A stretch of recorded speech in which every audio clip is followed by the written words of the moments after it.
it's all working. I might need somebody to double check if there's actually sound coming through on Twitch. Okay. I can hear it. You can hear it? Sounds good? Yeah, I can too. I can hear it. Yeah, it's pretty good. Awesome. It's pretty good. Welcome. Welcome. Yay. Are you doing Hello. the spiel, Miss DM? Oh god. Oh, Miss that's so DM. weird. I got so used to you being the DM. I'm free. I'm free. Free. Alright, get everything up. This is a mess of a screen, but okay.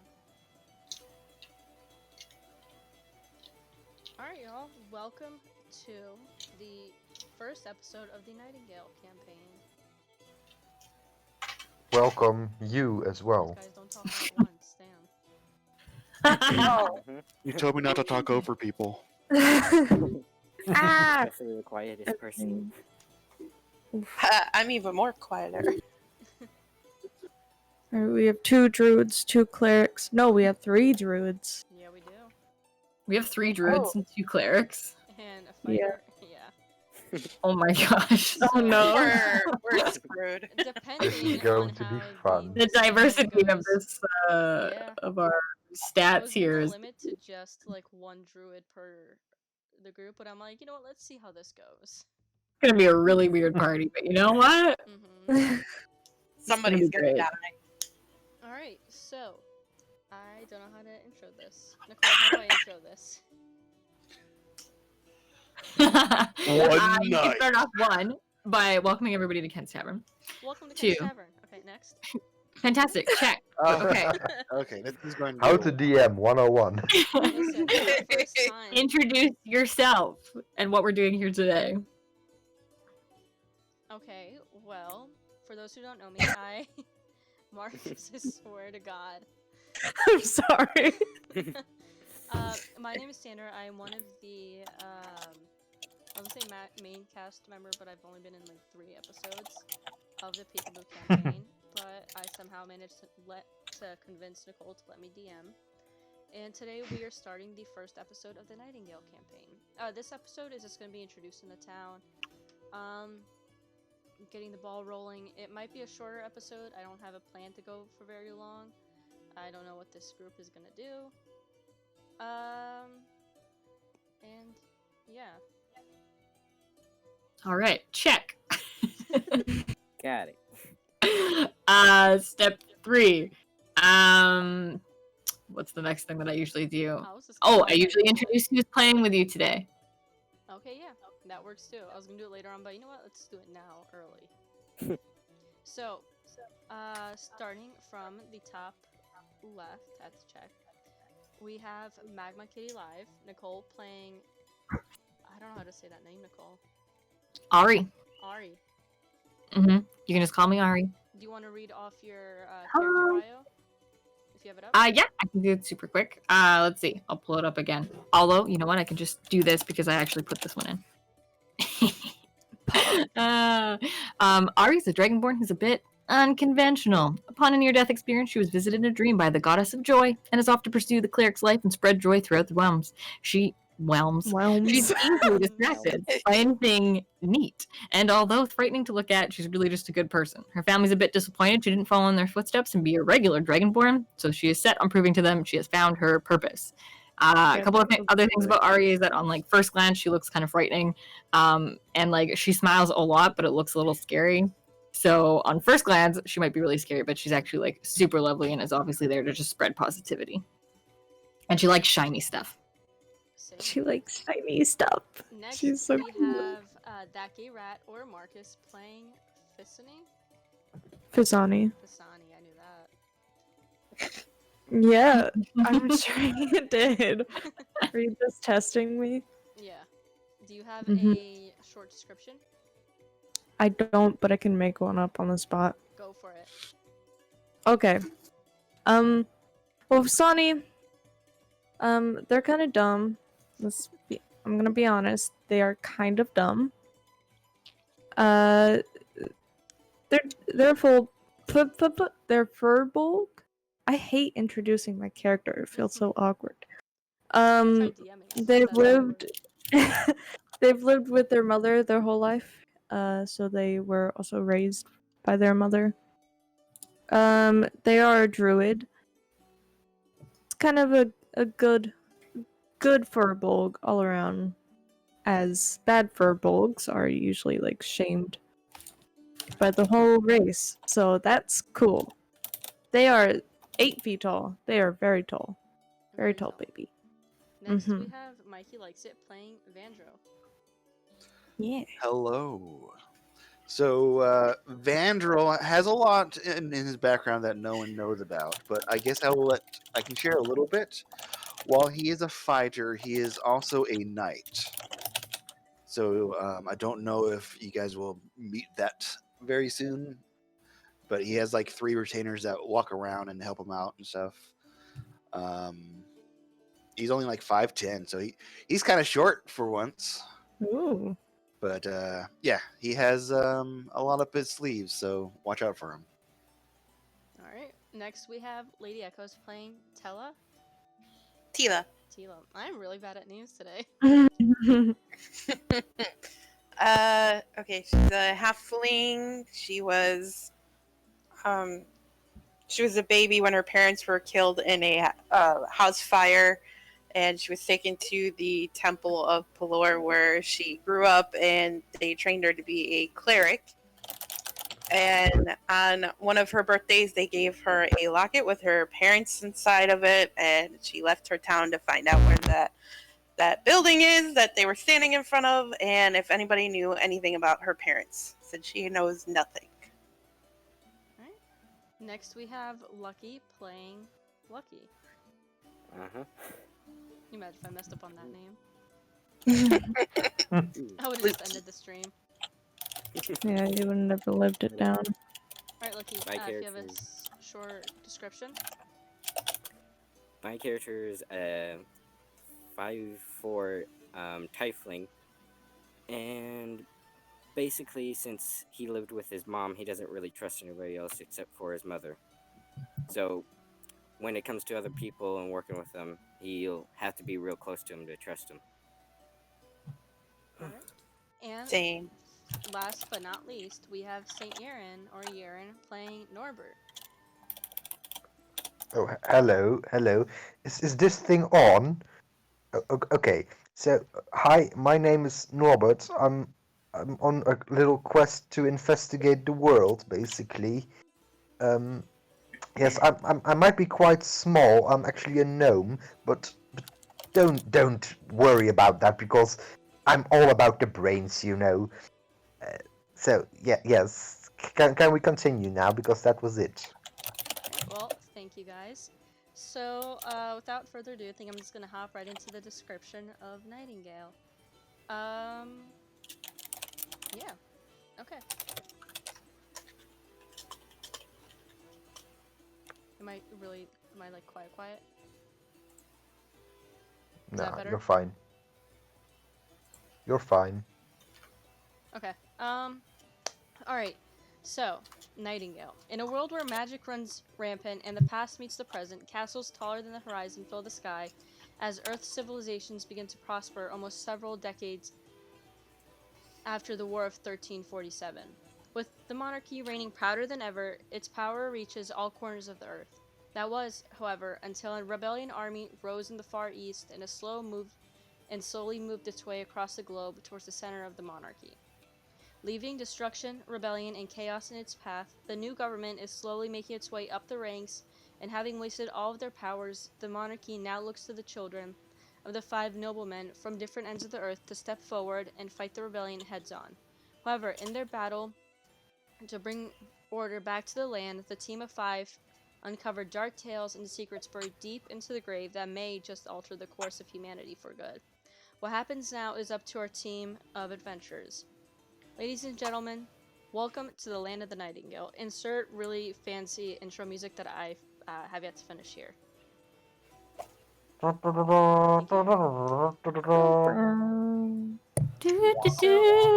story begins with several letters being delivered to the doorstep of our adventurers. all children of noblemen from different ends of the world. Their message the same. It wasn't long before a team of 1, 2, 3, 4, 5, 6. I would choose that. I had it set to 3. It wasn't long Good before a counting. team of thanks. It wasn't long before a team of 6 finally meet in the town square of Nightingale Palace. The town bursting with life around them as the sun reaches its peak at noon, and the markets begin to finally open. Facing the south, the palace stands tall in its golden frame of rocks and crystals, while guardsmen walk the grounds. A market is filling the courtyard of the palace as it does every Monday, but today it is matched with decoration and ornaments in anticipation of the arrival of the summer solstice, a time-honored tradition in the Land of the Nightingale. The west of the kingdom is inhabited by humans, while the east is home to various working classes of gnomes, trolls, and goblins alike. The two live in harmony with the north nobility of orcs, Vikings, and Goliaths, but it is the southern tribe that often cause trouble for the monarchy. But before we meet the castle of Nightingale, we must meet our adventurers. And since we all have already introduced ourselves, I mentioned earlier, but before we start, I have previously rolled for the players to determine their relationship with each other. So the characters with the same role or similar roles will each roll with either a disadvantage or an advantage, depending on how high or high low they rolled. This will come in handy and will play a big role in the campaign, as it is where your loyalties and priorities now stand. Now, market. So first, I will read off what each player rolled. Then I'll read off their main relation to each other, their overall relation to the group, and then if they roll a disadvantage, an advantage, or no extra roll. So Marcus, you rolled a 4. Lady Echoes, you rolled an 18. Nicole, you rolled a 4. Yaren, you rolled a 2. Lucky, you rolled an 8. And Mikey, you rolled a 16. So, this part I'm really excited for because Marcus, you and Nicole have a rivalry between each other.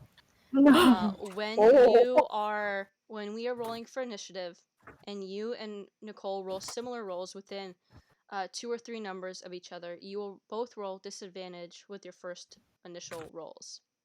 Oh no. Your overall relationship with everyone else, Marcus, is neutral. Wait, I'm confused. I thought I rolled a 2. I thought I rolled a 3. I changed the Oh, rolls okay. because it made more. Because I already had everything okay. figured out. Why did you make me hurt? Well, Don't like this. Tila, you don't have a relation with anyone. You have a neutral role. You have a neutral relationship with everyone else in the group, and you roll without. You don't have a disadvantage or an advantage, so you roll normally. Nicole, like I said, you roll disadvantage when your initiative is similar to Marcus's, and you also have a neutral relationship with everyone else. Yaren, you and Lucky are friends, so you both will roll with advantage when your initiative rolls are similar to each other. Yaren, your Yeah. overall relationship with the rest of the group is neutral, but you are close friends with Nicole. Lucky, your Yeah. overall relationship with the group is neutral, but you have a close friendship with Marcus. Mikey, Yes. your overall role is a 16, meaning you are friends with everyone. Woohoo. You have an advantage if your initiative roll is higher than everyone else's. You roll with advantage on 2 of your moves. Okay. And again, I have that written down, and I will explain that if we need it again. Okay. Oh, no, the music stopped. Okay. It was just silent. Play D&D. There we go. All right.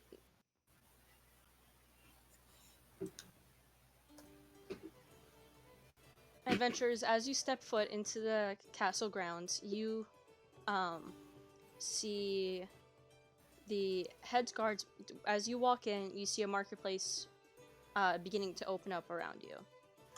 You see villagers of all different races, classes, talking, mingling about. When you walk into the common area, to your right, you see a group of guardsmen listening to the head guard introduce their tasks for the day. To your left, you see a wandering trader with a stall open and ready for sale. Across the lot, you see an elder fae with a stall also ready for sale. It's open. And then at the far end of the commons area, you see a bar that again is open. So you can choose. At this point, you have all met each other and you've all kind of wandered in together. You guys can choose where to go. Oh. Oh my gosh, I love festivals! Ari's just like running around, but she's really clumsy, so she's like tripping everybody. Just tail flying around. Yeah. Okay, I would like to just take notes on Ari, even though she is my friend.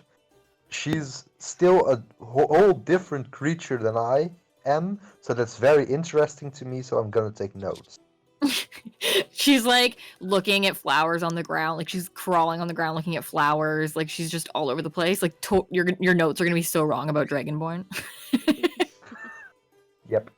Dragon. Ari, roll for a nature check real quick. What do I have for nature? 11. As you are crawling through a patch of wildflowers, you come across a bright golden tulip. As you get closer to it, it starts to shimmer and you see little fairies, microscopic, that when you look around, nobody else is reacting because they cannot see it like you can. As you get closer, you see There's a little... sparkly fairies! As you get closer, one looks up at you, shines a bright, beautiful grin, and as you get closer to them, they whisper to you, if you see this flower and if you pluck it, it will help you later on in your travels. Oh, I However, pluck it. However, Don't even wait. Never mind. Don't wait for the consequences. Ari, as you I plucked it hard. Ari, as you pluck the tulip, I think it was a tulip, you feel thorns digging into your skin, and you lose 2 HP. Ow! Oof. At least it's pretty. Ow! But Like, do not pluck flowers. But like the fairy said, you now have a golden tulip, and later on, if needed, this tulip will help against nature-based attacks. So Ooh. water, fire, earth, air. I like tuck it through one of my buttonholes on my cloak. All right. You guys, I found this Kasani- awesome flower. It hurt like a little bit. I show everybody like the giant gash on my fingers. Oh, That's a HP very is quite the beautiful dash. flower, Ari. you That's should I just You should- sigh. you should probably do something about that cut. Yeah, I wonder if I can pick up a bandage or something. Do any of these stalls look like they sell bandages? Aren't you a Um, cleric? You can go... Technically, I could heal myself, but do I want to waste that? So Let's see if I can cantrip on it. the stalls around you in the marketplace. Oh, I do. No, that's first level. Just kidding. There is one is a wandering trader, and when you get closer to his stall, you see that he does have a few health options. Are there any cool bandages with pictures on them? No. Bandages with pictures. Like Mario band-aids or like... Oh. However, if you go across the marketplace towards the elder fae, who has a brightly decorated stall made out of oak wood, you see that she has various vials and glasses and little mugs with different images on them, and one of them you can see is a little red heart.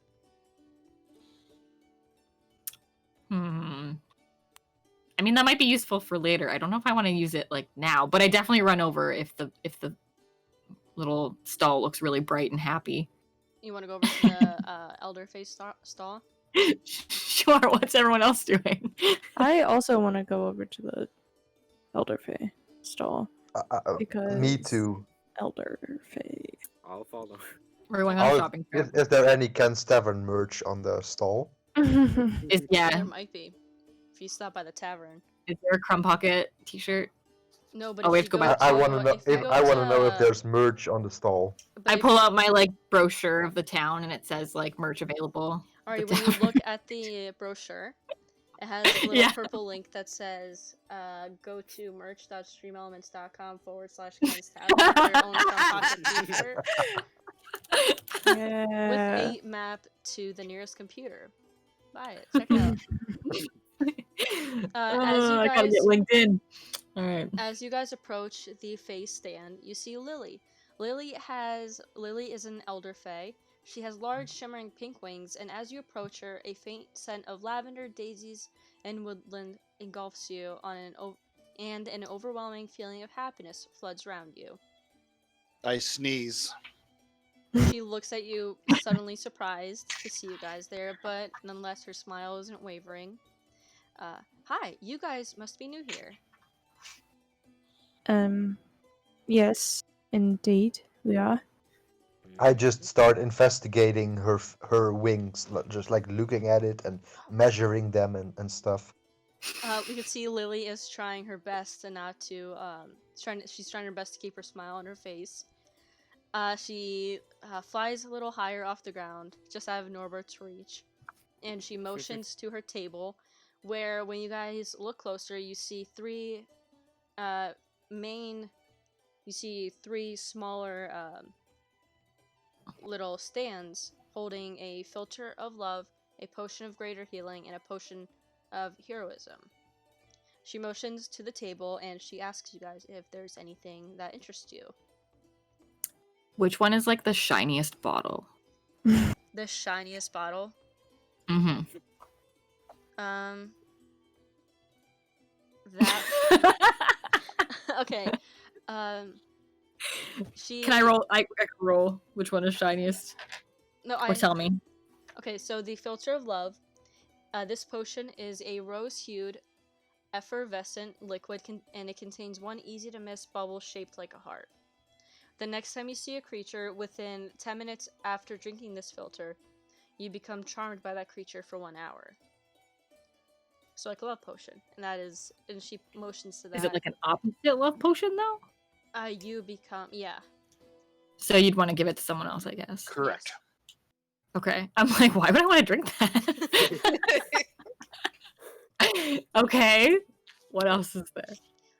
There is the Tell me potion. about your other wares, Lily. There is the potion of greater healing. You regain hit points when you drink this potion, and the number of hit points depends on the potion's rarity, as shown. Nope, forget about that. Those are my notes. The potion's red liquid glimmers when agitated, and this potion of greater healing is slightly on the more rare side. So, depending on how much you roll in a d4, will depend on how much healing you get back. And then there's also the potion of heroism. For 1 hour after drinking it, you will gain 10 temporary hit points that last for 1 hour. And for the same duration, you are under the effect of the Bless spell. This blue potion bubbles and steams as if it's constantly boiling.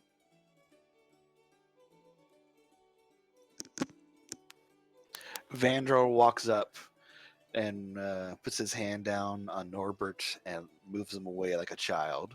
Like, leave her alone. Excuse me, sir. Would you mind not touching me? We're friends. I'm touching you. That's how it works. Moving you. That sounded a little inappropriate. Young man, would you mind not touching me? Well, you were over there. Social distancing. Exactly. That's why I moved you away from this pretty lady here. Do not flirt with the Elder Fae. That's just my. What do you mean flirting? This is my normal speak. Okay. Okay. As you guys are talking from the stand, you see Lily kind of looking around you, trying to see if there are any other customers waiting to come up. You can see that she's growing a little impatient over the bickering between How Vandrel and... much is the love potion, may I ask? She looks between you and the rest of your group, and then she reaches for the love potion, and in an instant her smile returns, and she holds it up. And as she holds it up, a intense aroma of lavender fills you. It is 15 gold. She smiles charmingly. And I forgot to mention earlier, but I forgot to send it to you guys earlier. But because our adventurers, our players, are all from noblemen, they do have a higher amount of carried currency or whatever with them. Either way, all of you guys have 100 gold on you right now. Okay. Ooh. 100 gold. Ooh, money. 100 gold. Wow. Did she say how much Free the heroism money. potion was? 45 gold. 45. And greater I would healing like is to 30. I would like to take the love potion, please. Lily's eyes light up, and she holds her hand out expectingly for the gold. Fasani hands over the gold pieces. She 15 gold pieces. She holds the gold pieces up to the sun. She taps it against the wooden oak next to her before stuffing it into her pocket and reaching for the filter of love. As she hands it to you, her eyes darken ever slightly, and she winks, knowing that she winks at you, and then looks towards the tavern to the left of the stand. She goes, in a soft voice, she goes, "If you guys are looking for more special drinks, please stop by Ben's Tavern and tell him Lily sent you." Will do. Fasani starts to walk over to the tavern and stuffs the potion in their little bag. Ari doesn't want to be outdone by Fizani, so I'm gonna buy the heroism potion. Lily gets I'm gonna excited get and that. she hands it to her. And then I pay them. What was it, 45? Yes, 45. Immediately loses Meanwhile, half gold. meanwhile, I'm still trying to investigate the fairy or the fae. And then I again move him away. I'm just looking. Lily mouths Stop. a thank you to Fangirl. Stop trying to touch them. Stop.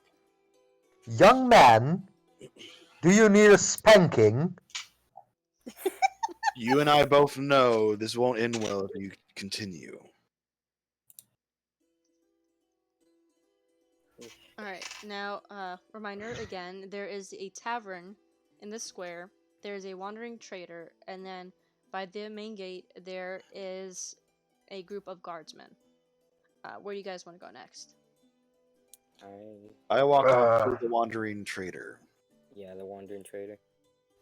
I'm going to the bar.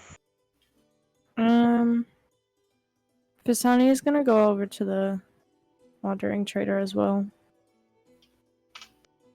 Okay, so 3 for wandering trader. Yep. Yes. I'll follow along. I will go to the tavern Okay. and freak out. Let's go to the... We'll follow you to the wandering trader. As you approach, you see a Goliath with matching long braided beard and long dark hair that is braided and tied back behind his hood. Scars and dark images line his arms, but as you approach him, you see a 3-headed wolf guarding the safe tucked behind the stand. His eyes are piercing into you as you approach, and he doesn't take his eyes off you as you examine what's on the stand. Wait, is Lucky a rogue or a druid? Druid. I thought I was a Okay. rogue. Oh, Rogue? I well, it thought, says right yeah, here, Okay, so it might be rogue. I will change that.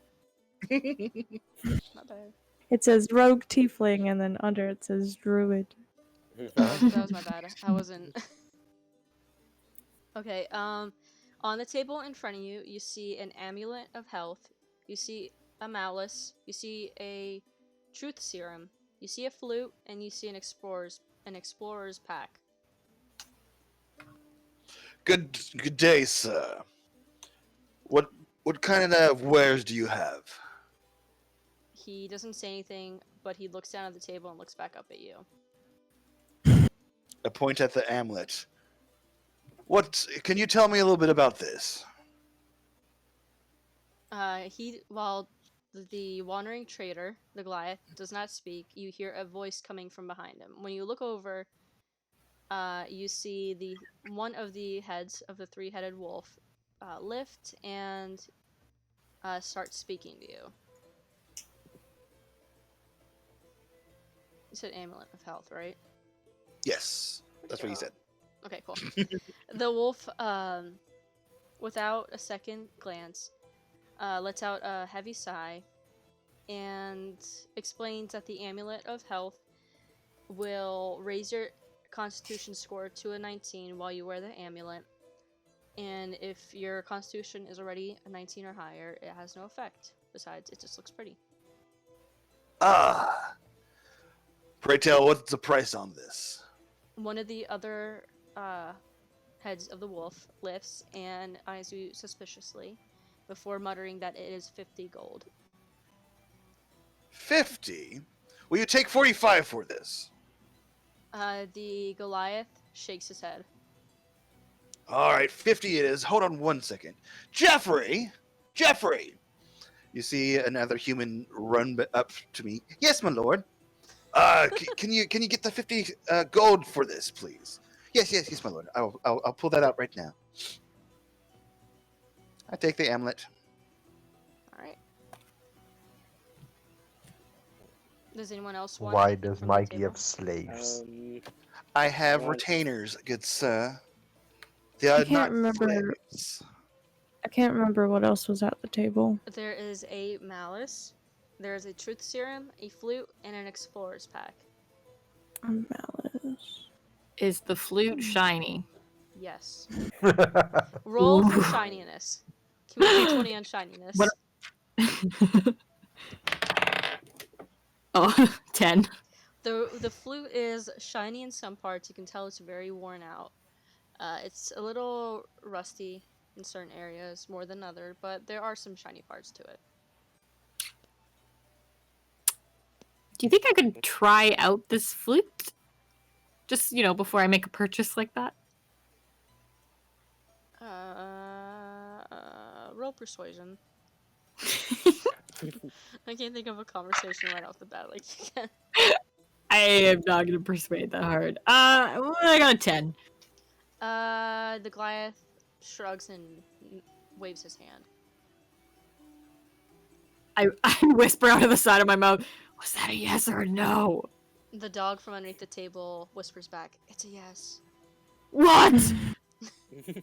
I love puppies, so I immediately forget about the flute. And I want to talk to the dog. Okay. What's your name? The dogs just stare right back at you. Can I scratch behind your ears? Do One you of shake a paw? one of the heads lifts and the dog eyes you before shrugging and lowering its head back down for you to pet it. I scratch it behind its ears. Thompson grunts and looks down and mumbles under his breath, "Damn dog."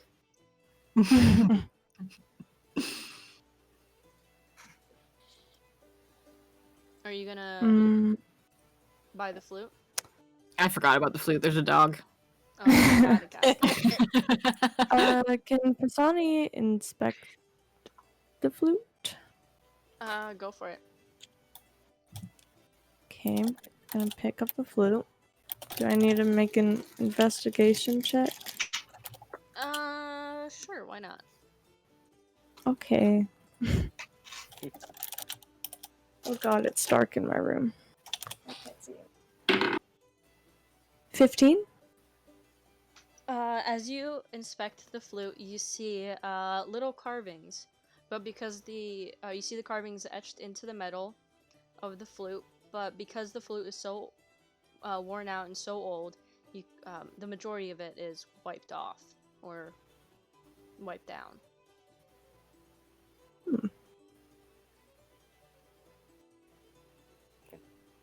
Um, I want to go look at the. Was it Potion of Truth or Truth Serum? Truth serum. Yeah. I'm gonna ask the wolf how much the serum is. 90 gold. He responds, not lifting his head from where Ari is petting him. That's a lot of You gold. can see his tail slowly starting to wag as he's warming up to her. Can I give him a cookie? Yeah, go for it. Yeah, I offer him like a little biscuit. His tail starts wagging. He's really excited. Only one of the heads is excited. The other two, one's still asleep, and the third one is watching Lucky examine the truth serum. All right. But the truth serum is 90 gold. Yeah, that's a lot of money. A lot of money, but it does its job, the wolf says. Well, I'll look at your other wares. I slowly put down the serum and look at this other stuff he has at the table. So next to that is a malice and an explorer's pack.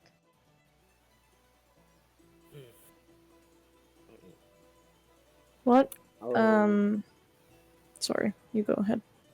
I'll go ask the wolf what's in the explorer's pack.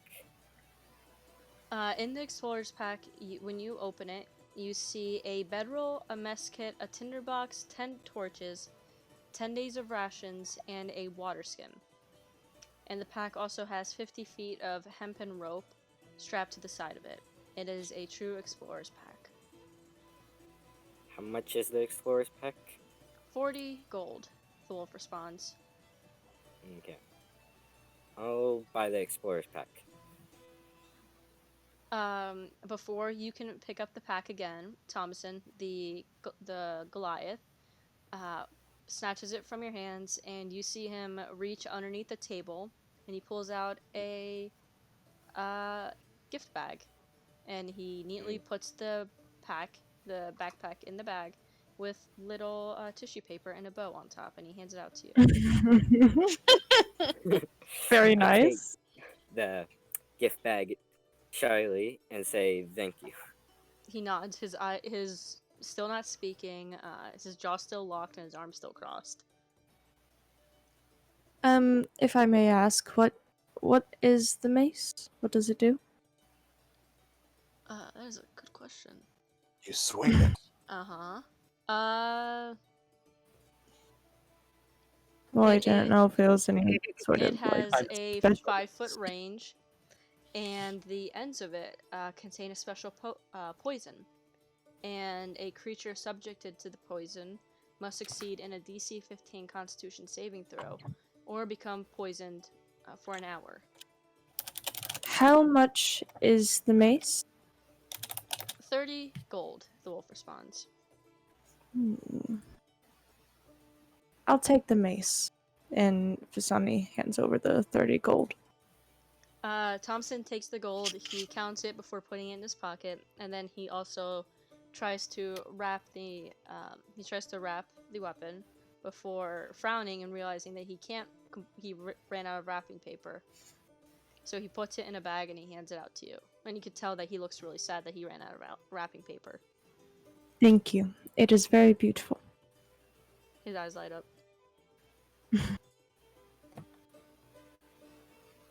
Okay.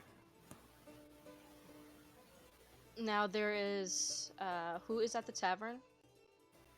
Or is I there went to anything the else tavern. you guys wanted to buy at the Wandering Trader? No. No, I'm good. Ari? I'm okay. I'm good. Okay. So back to the tavern. As the group catches up with who was at the tavern? It was Norbert and Tila. Yes. Yes. So as the rest of the group walks in, they see the tavern owner, Ben, who is a humanoid elf manning the bar top. Known to have a rough, take no shit attitude, Ben offers a series of battle-aiding drinks that can be consumed right away, or they can be saved for later. Does he have like a recycle cup program where you have to like buy a mug and fill it up?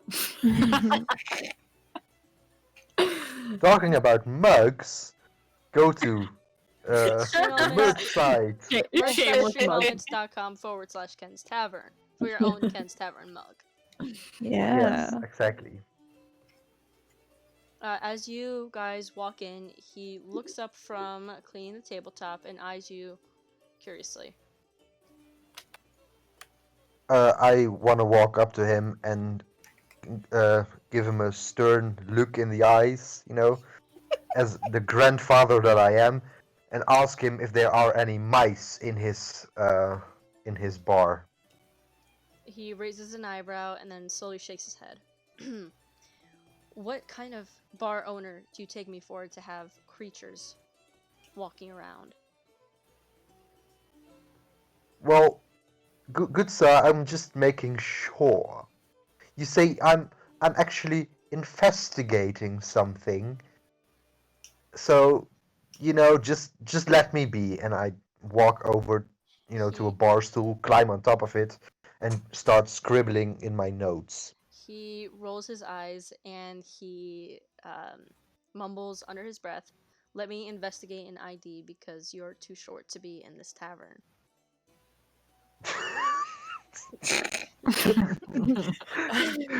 Okay. Okay. So.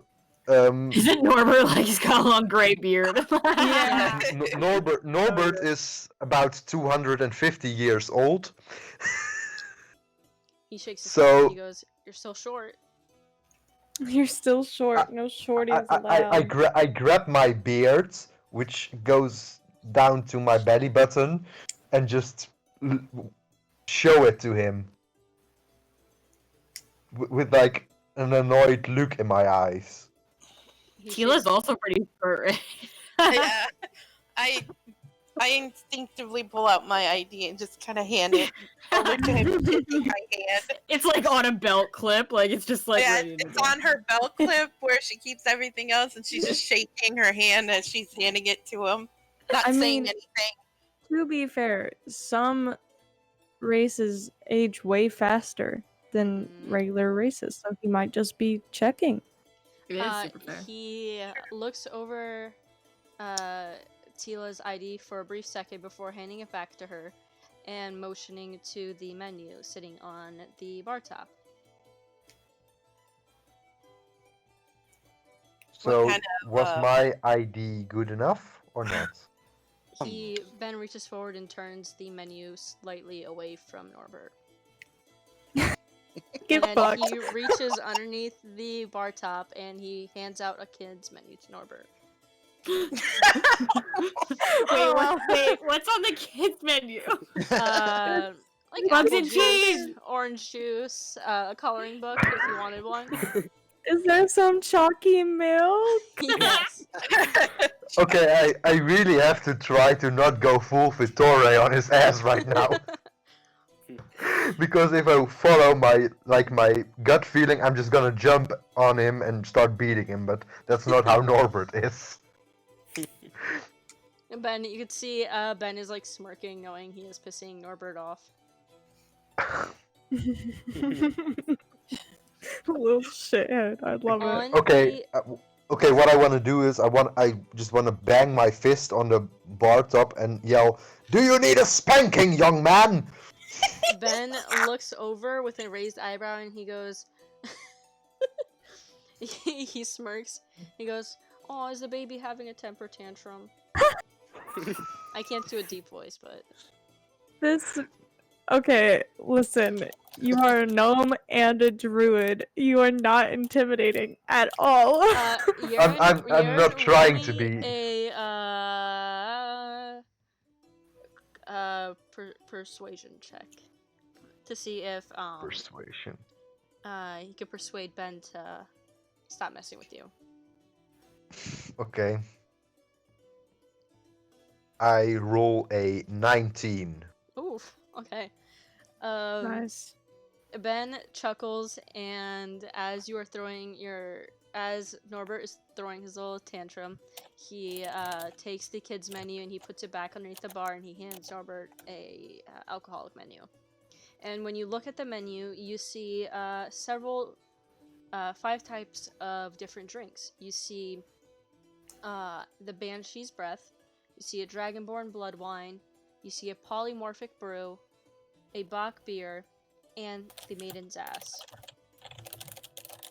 Did you say maiden's Okay. ass? Maiden's ass. Mhm. Okay. That's what I thought she said. Are there any other people working at the bar, or is it just this little? Ben Bitch. chuckles and he goes, "Sole owner." He goes, "Sole owner of Ben's Tavern for more than 600 years." Damn. Oh fuck! He's older than I am. Yeah. He ain't young at all. He's still a young man because I have a beard. Roll to see. Okay. Roll for a beard off. To see who Okay. has a better beard. What do you want me to roll? Do D20. I'm gonna roll in for Ben. Okay. Okay. Good talk. What'd you roll? Okay, you first. No, Yeah. keep going. What'd you roll? Sounds good. You go first. That you gotta tell him.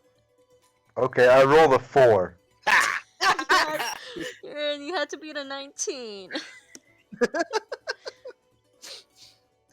You as as Ben turns Wow. around, you see that he has his long gray beard braided neatly over his shoulder behind him, and as he turns more, you can see it is the size of about, if he stacked like 6 Norberts end to end, that's how big he was, how long his beard was.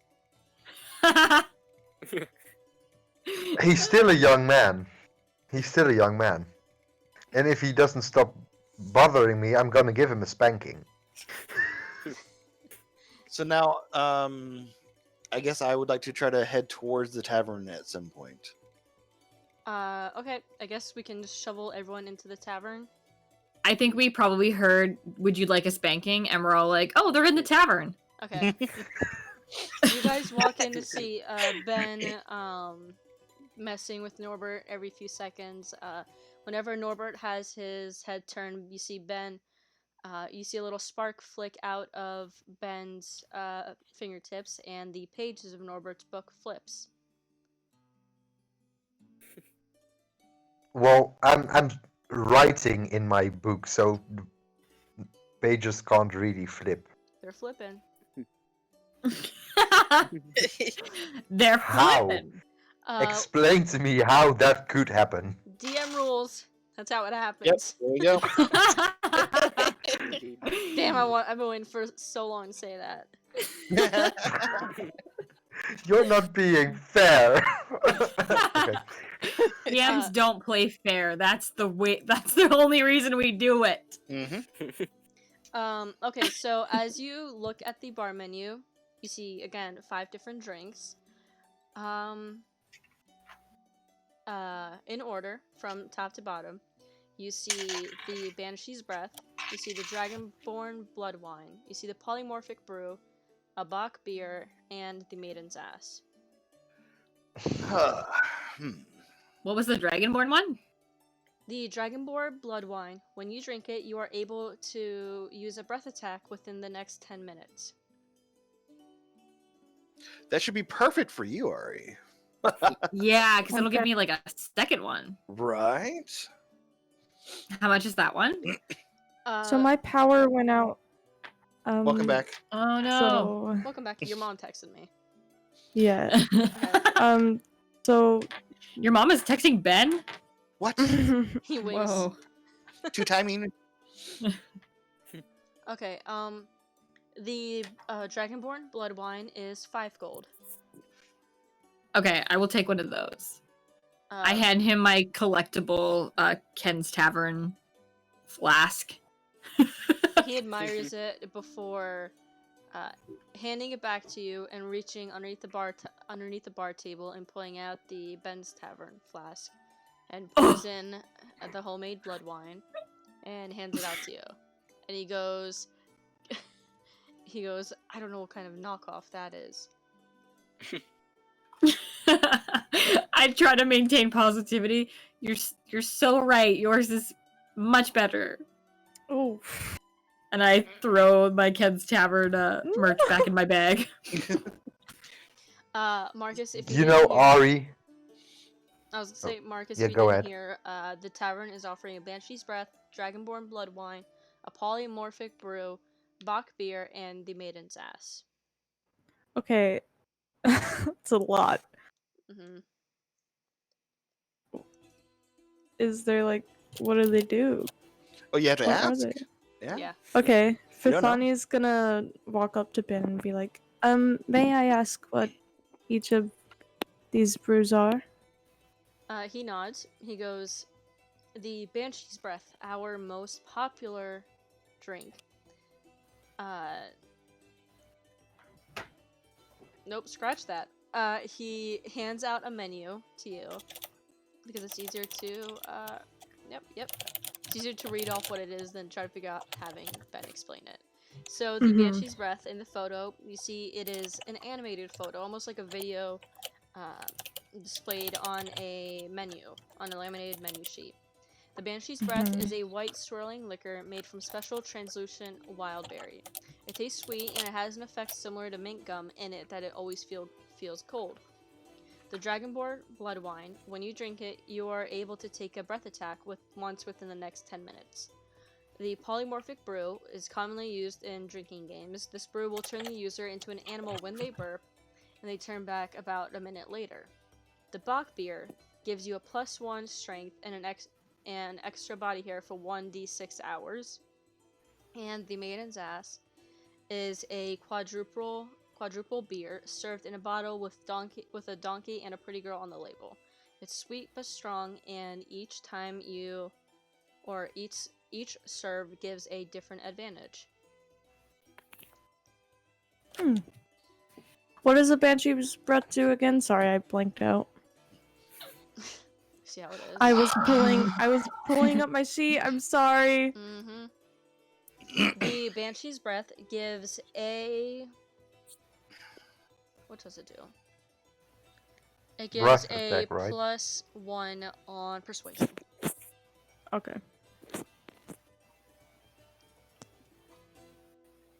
I don't think I'm gonna buy anything. I think I'm good. Well, then get away from this. Go on, move. I wanna There is go up to plenty of Ari. space on the bar. Excuse me. I sit down in front of you. I want to Jeffrey, go up to Ari.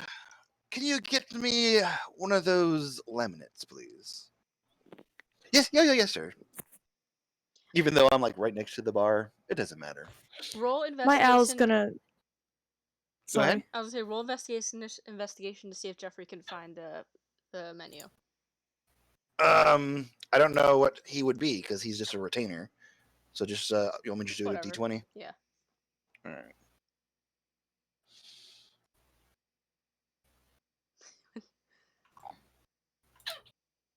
As this is happening, my owl's gonna scratch. He gets a 20. Or not 20, sorry. A 12. My owl is gonna scratch Vandril. Sorry.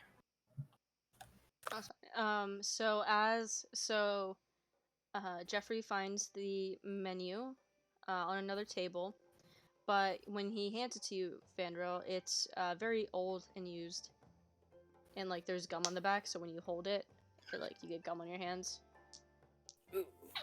Jeffrey, not. I wanted one of the nice ones. What? I just like put it gently on the table and keep my hands off of it. That's all, Jeffrey. Lets him walk away. Let's see. So you had, what was this fourth drink? The one above the ass that you were talking about? Bach beer. Bach beer, yes. So is there a lot of alcohol in this one? Ben looks at you and then he motions to the tavern sign behind him. What's back there? I can't see it. He rolls his eyes and he goes, I'm a tavern, not a daycare center. Yes, but I see that you've given out this little kids menu over here. So I didn't know if this was all alcoholic or non. Is it on the alcoholic menu? I can't tell. This thing's a little grungy. That doesn't sound like my problem. Now I don't know why you may have such an attitude towards me, but I am here to possibly buy something from you. So could you please be a dear and stop that? Thank you. You hear Ben mocking Vandrel under his breath, going, "Please be a beer, a dear." When he turns, Ari, when he turns, you can see him making a face.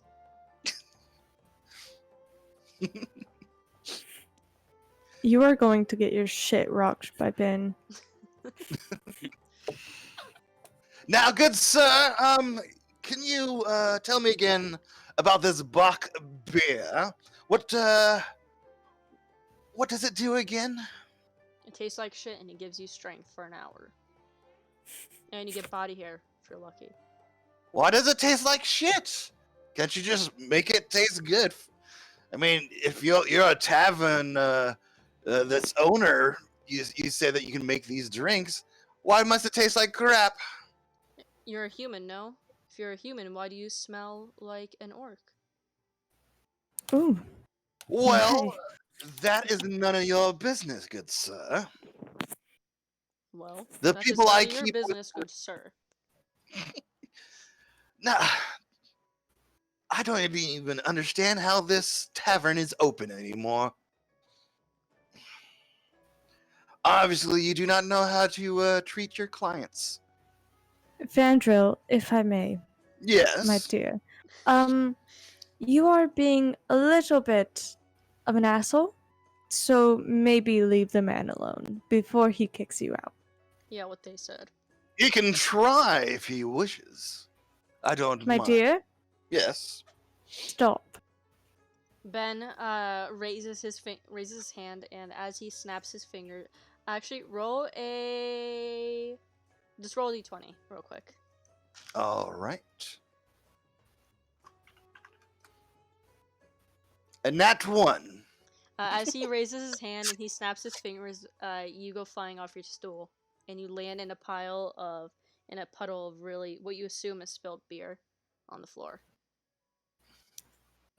Oh, that was not necessary. Ari goes to help. Vandril, I told you to stop. Why don't Well, you how just much is listen? it for this shit beer you have? And there he goes again. Well, I'm on the floor. I'm not too happy at the moment. Yes, and obviously he was not too happy with you. Well, then you ask him how much this crap beer he says. How much is the beer? Ben looks at Vandro before looking at you, Marcus, and he shakes his head. He goes, "For the human, 50. For you," he shrugs, "half off. So 10 gold for you." Oh, thank you. I will Well, I take a never. beer. And I get up. Come on, Jeffrey! And I try to. He's running behind me, trying to take off any of the beer that's on my back at the moment. And I storm off. Okay. I will take one of the beers that he was trying to get, I guess. Ben pours you a flask of beer. Thank you. I hand over the 10 gold. Enjoy the fur. Anyone else want to buy Sonny a already drink? have her. No, I'm good. I'm good. I'm I'd like to still kind of like just investigate the rest of scribbling the in my tavern. notebook. Okay, go for it. We can make it up on the spot because I did not think you were gonna say that. If you want to investigate the tavern, go ahead. Yeah, I want to do that too, actually. Copier. Just kidding. Oh, That's a 15. Ari just gets really distracted by everything, so she's like got really bored of the conversation, so she's just wandering around. So yeah, I rolled a 15 for investigation. Okay, so as you look around the tavern, you see it is obviously older. It's been around for 600 some years, like Ben said. On one wall, you see a bunch of different photos, framed, hand drawn, painted, uh, lined up in no particular order. On the far wall, behind behind the actual bar itself, you see a photo of Ben with an older version of of someone who you see Ben and with another older version of Ben. It's a kin. And then for the rest of the tavern, you see tables and booths lined in no particular order. You see a few different people like eating breakfast and stuff, or eating meals. You see in the far corner, you see someone who's completely passed out with beer dripping onto the floor.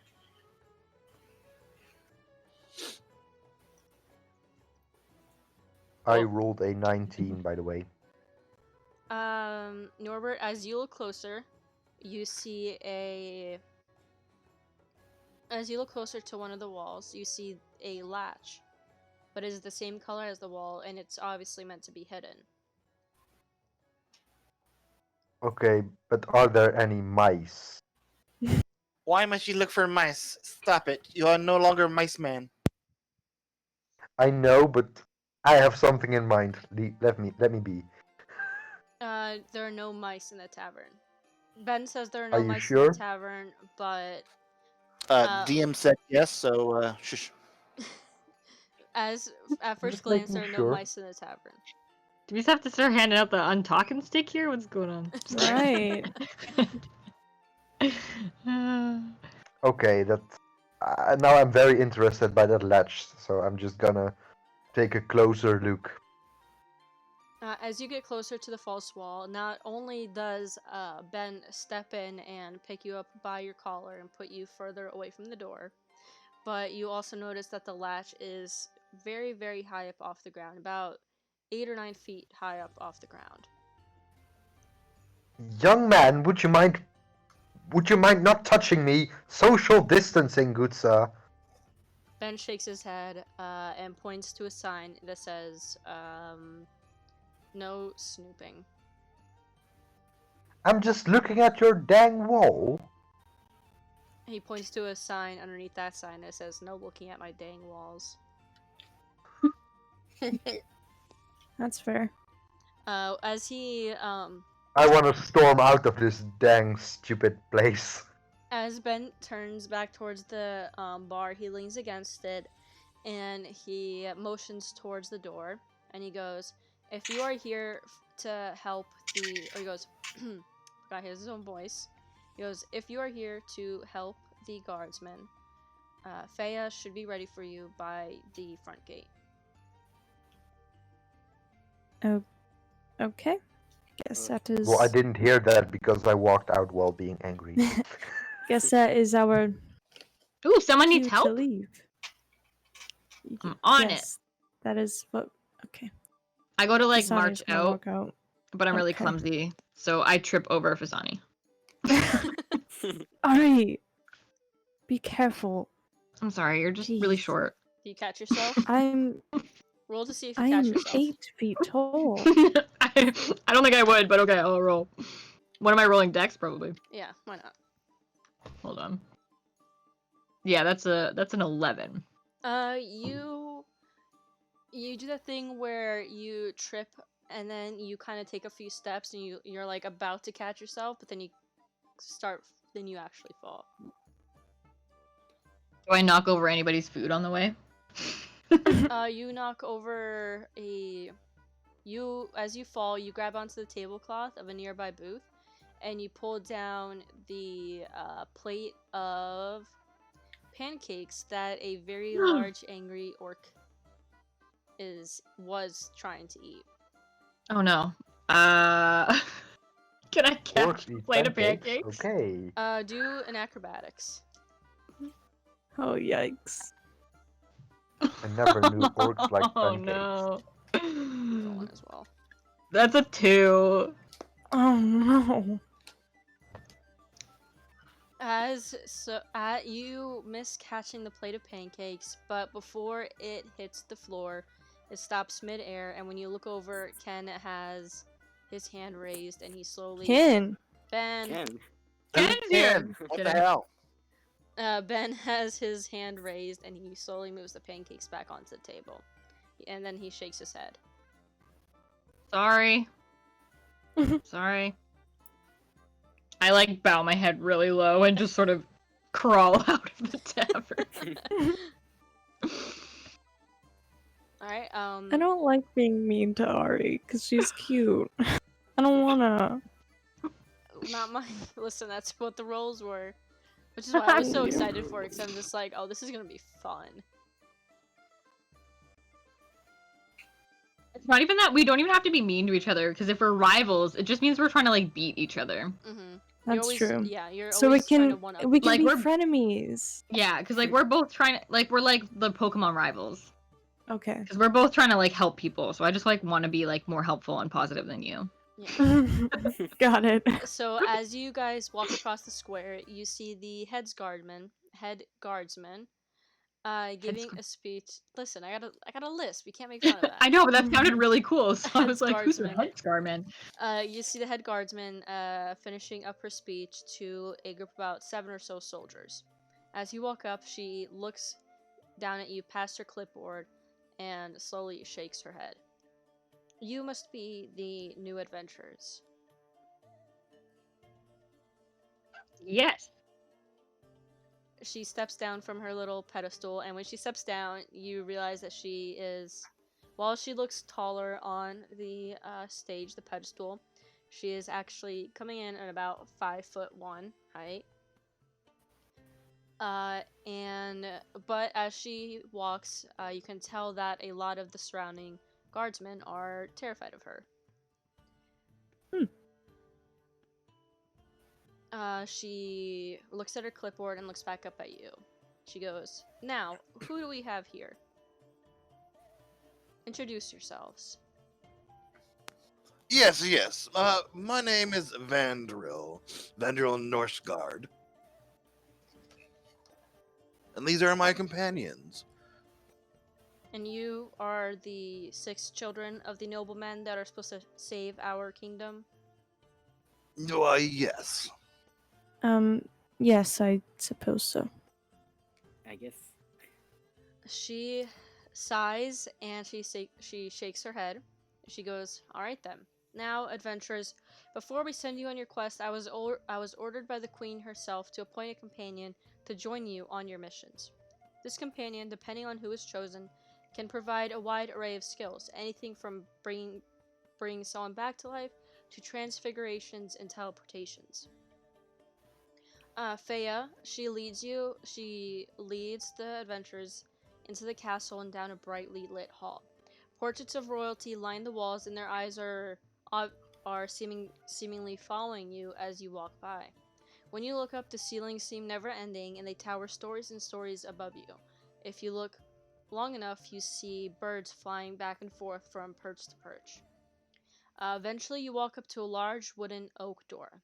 Feya looks at you, clearing her throat. However, seeing as though I have absolutely little faith in any of you, I thought I would allow a sort of upper hand to your group. You may choose your companion, however, with my generosity will always come an exception. Behind these two doors are several companions. Depending what door you choose will determine what specialty your companion holds. One door contains archers, trackers, hunters, and fighters. The other door hides warlocks, potion masters, and noblemen. When you choose your companion, know these rules. Your companion cannot die. Your companion will lend a helping hand and, if needed, may provide hints or clues to your missions. At the end of each mission, upon returning to the kingdom, you may choose to exchange your companion with another. You may do this 3 different times, or you may choose to keep your current companion. However, if you choose to stay with your companion for more than 2 missions in a row, they will remain your chosen companion for the remainder of your campaign to help the kingdom take down the rebellion army. But hear this, adventurers, I must issue a word of caution. In choosing your companion, know that whoever you choose will have a strong influence on the outcome of your mission. Their influence, though it may not be known right away, will sway the results of your party members in one form or another. Adventurers, before you stand 2 doors, can everyone please roll me a perception check? Okay. Sure, if I can find my dice. I found them. Wait, I lied. Inception check. Not Inception. Okay. Perception check first, yeah. Do we have to like spin a top or something? Is that what we're doing here? Yeah, you have to choose the blue or Yeah. red pill. But investigation? Perception. Okay. No, perception. Wait, Okay. what? Perception check. Okay, we are. Okay. I have an 18. 18? Mhm. 12. 5. A 5. 4. Alright, 3, I mean. Okay, so for those who rolled under a 10, the doors look regular to you. You see 2 different colored doors, but they still look like normal oak doors. To everyone who rolled above a 10, you see that the door to your left is made of the brightest, most unique crystals to have ever been mined. Its door frame shimmers a golden hue, while the crystals reflect the sunlight and cause streams of rainbows and brightly colored images of the kingdom square to reflect all around you. If you listen closely, you will hear the children of the town playing by the rivers, the townspeople bustling around the markets, and the guardsmen standing proudly at their posts. The door to your right is made of an antique oak wood dating back to the early hundreds. Tree branches line the frame, and leaves and flowers of all kinds are scattered amongst the door. In the ribbons that seem to flow around the frame, you can see ancient battles, war memories, and honored soldiers standing proud and tall amongst the town. However, in one of the memories, you can see what looks like to be current-day Nightingale, but in shambles. Smoke rises from the kingdom and ash rains from the sky, but before any of you can look any closer, Faye steps forward again, seeming to not notice the doors changing around you, or not caring enough to notice the change.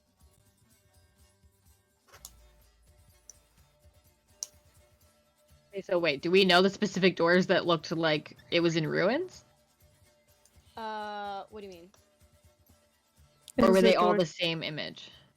So because half your party rolled above a 10, you all fill each other in as Faya is like explaining the doors. So Yeah, yes, so like some of the doors look different than the other ones? Is that Well, there's 2 doors, one on the left, one on the right. The left Yeah, one the okay? had all the. It was very. Sorry, I thought I shiny. heard that there was like more doors. No, Okay, it's so just there's 2. one on the left, one No. on the right. The Yeah. one on the Okay. right is the one that had battles and has a possible outcome that looks destroyed, basically. Okay. Faya turns to you again. She goes, "Now, before you decide, adventurers, take notice in the details around you, for Nightingale is full of wonderful mysteries. Nothing is as it seems here, so choose wisely and remember that the fate of Nightingale rests on your shoulders. Which door do you choose? The door on the left or the door on the right?" I'd say go with the door that looks like the best thingy. Like not the one with the ash raining from the sky. Basically. I can The also That's best my I can thingy. also repeat the descriptions of the doors if anyone needs them. Now, Tila, Yes. I think you might be best at this choosing of doors. What do you think? Okay. She looks at the doors because I think I rolled a 14 and decides on the. You said one of the doors has like crystals on it. Yes, Yes, one. the door on the left is made of the brightest, most unique crystals to have ever been mined. Its door frame shimmers a golden hue, while the crystals reflect the sunlight and cause streams of rainbows and brightly colored images of the kingdom square to reflect all around you. If you listen closely, you will hear the children of the town playing by the rivers, the townspeople bustling around the markets, and the guardsmen standing proudly at their posts.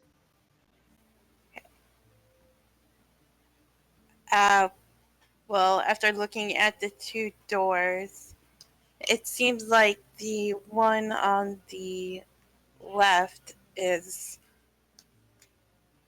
um, showing the future of Nightingale. So I think the one on the right, the one with the crystals, is our better option. So the one on the right does not have crystals. Yeah, it's Oh, set around. I Yeah. messed. Okay, yeah, okay. So the one on the left will go with the door on the left to Thank you for to the that follow. one. Interesting choice. I like the what you were thinking there.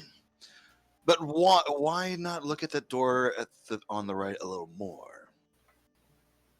Again, tell us what was on the second door.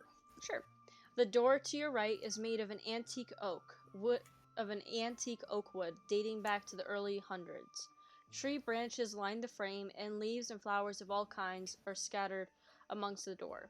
In the ribbons that seem to flow around the frame, you see ancient battles, war memories, and honored soldiers standing proud and tall amongst the town. However, in one of the memories you can see what looks like to be current-day Nightingale, but in shambles. Smoke rises from the kingdom and ash rains from the sky. But before any of you can look any closer, Faye steps forward again and blocks that specific part of the door. I see. Hydrate. Thank you for redeeming Hydrate. Hydrate. Great. Also, thank you for Everybody follow. get your water. I don't have my Thank you I for don't have my follow. How about you, Lucky? What do you think?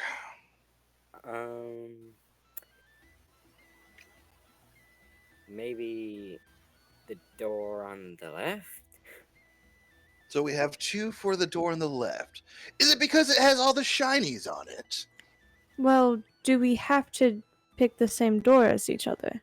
I do Yes. believe so. From my understanding, Oh, there okay. is a person behind the doors that will be accompanying us on our Oh, travels. okay.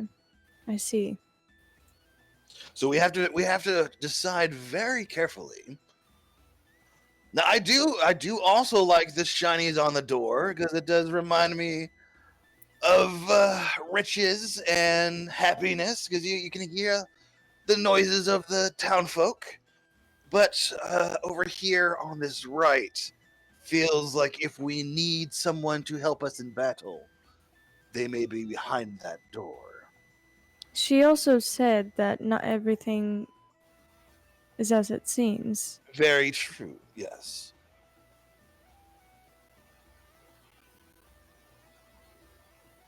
So, Faye looks at you again. What is it? Have you come to a decision? Remember, for your first mission, you may only pick one door. For the next one, you have the option to pick the other door or another companion from your first chosen door. So are we I'd in say- agreement with this door on the left? Which is the door that doesn't show the doom, left. basically, right? Yeah. The left one does not show doom. The one on the Yes, right. I go with left. One vote for left. Anybody else? Ari, I would say, yeah, let's try the one on the left. All right. It looks like we have chosen this time around. That door right there, the one that has the shinies. Faye nods. As the door swings open, you follow Faye inside to see what seems to be a small stage with several shadowy figures. Plaques sit in front of each figure as you approach them. On the first plaque, one quick second, I gotta figure out which door. We lost the plaques, good sirs. You chose the door on the left, correct? Correct. The Mhm. left door. Yes. That was the uh The one on the left. yeah, I'm just looking. With the sparklies. The sparkly one. The one without all the battlefields. Okay. Quick second. Okay. Right, sorry, I just want to make sure I had the right cards up.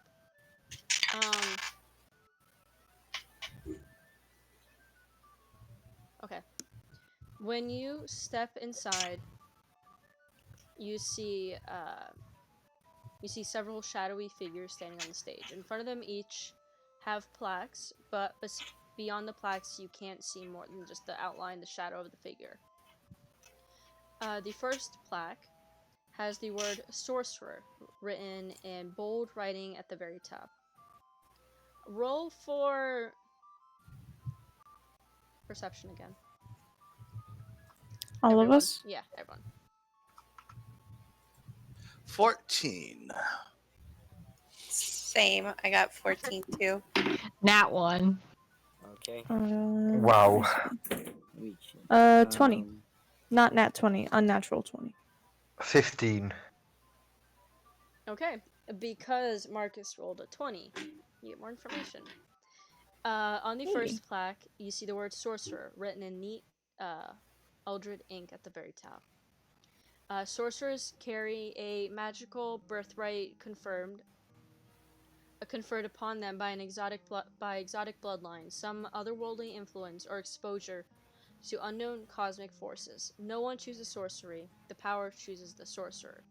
And because you rolled a 20, Marcus, you know that if the sorcerer is chosen, that will give any one player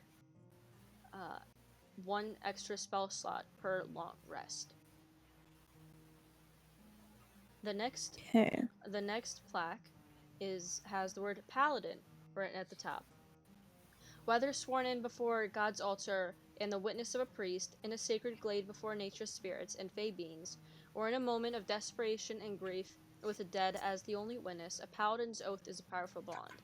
And again, because you rolled a 20, you know that if you choose a paladin, or the paladin, you will get all of the paladins in the group, if there are any, will get a +1 to divine sense per long rest. And then finally, the third plaque says Artificer at the top. Masters of unlocking magic in everyday objects, artificers are supreme inventors. They see magic as a complex system waiting to be decoded and controlled. Artificers use tools to channel arcane power, crafting temporary and permanent magical objects. And again, because you rolled a 20, you know that if you choose the Artificer, you will get +2 points to all players when handling firearms once per long rest.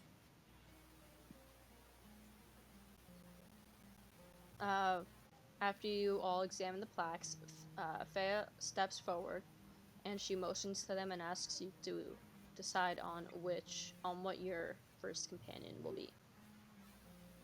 Now, real quick, did you say there were 7 here?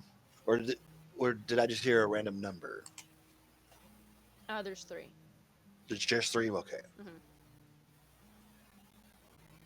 There are overall I'd say 6 potential companions, 3 on each Okay. side. Gotcha. Mm-hmm.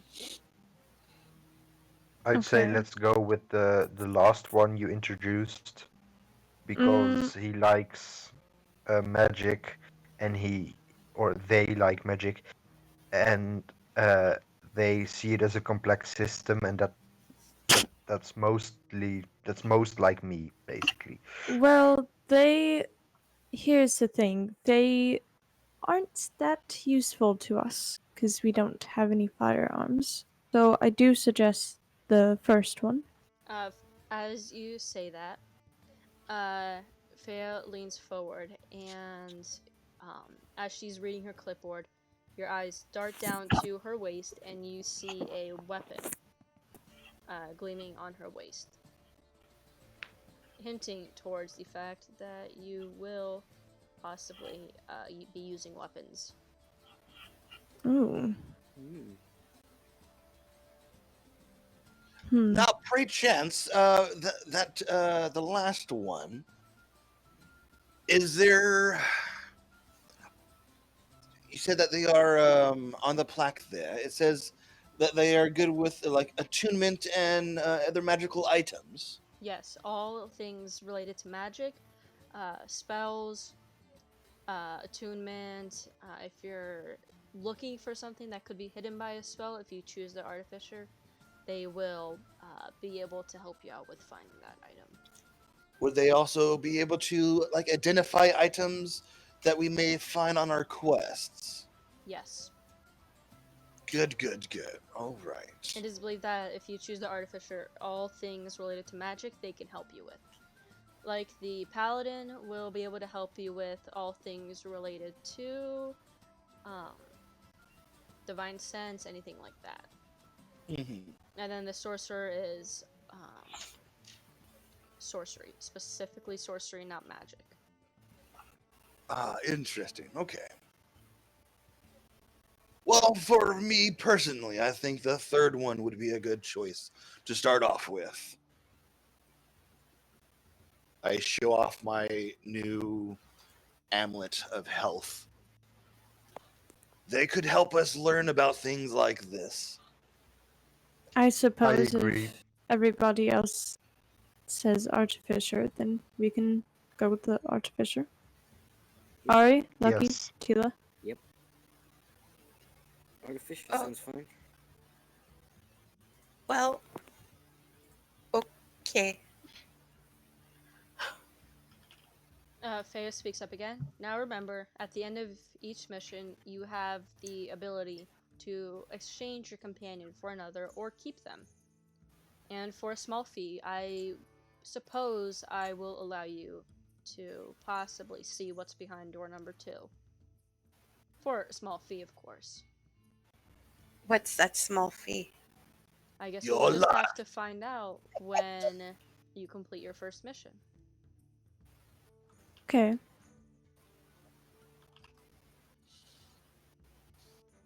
Now, one other thing before we do choose. Are we allowed to choose them again if we decide on a next adventure to choose someone else? Yes. Can we choose this one again? You may choose, if you decide at the end of your first mission you would like to try out another companion, and at the end of that mission you choose to go back to your first one, that is okay. You may pick Good. you may pick any companion up to 2 times. If you pick them twice, the third time you pick them, they will remain your companion for the remainder of your adventure to bring order back to the kingdom. That is fair. So we're all in agreement. It will be this third one here on this little plaque here. Yes. I suppose so. I guess. All right then.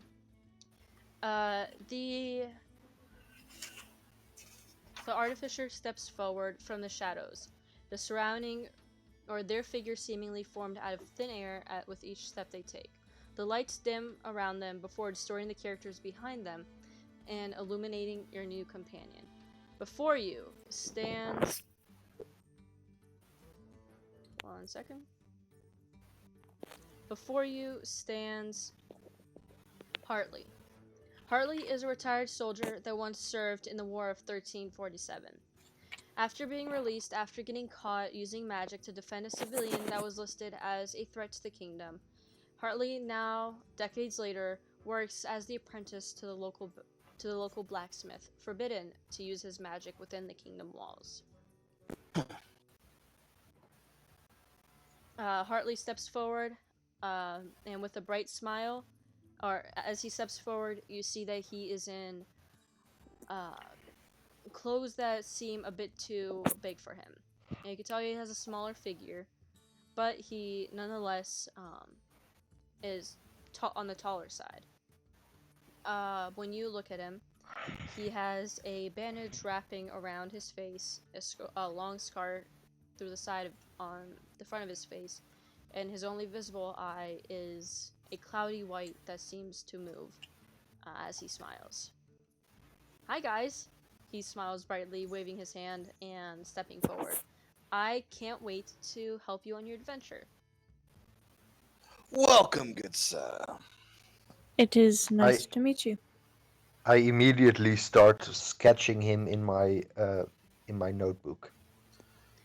As you Norbert, as you sketch him out, you can see his eyes, a glimmer of mischief flickers in his eyes, and he snaps his fingers, and the pen from your hand raises out of your hand as well as the book.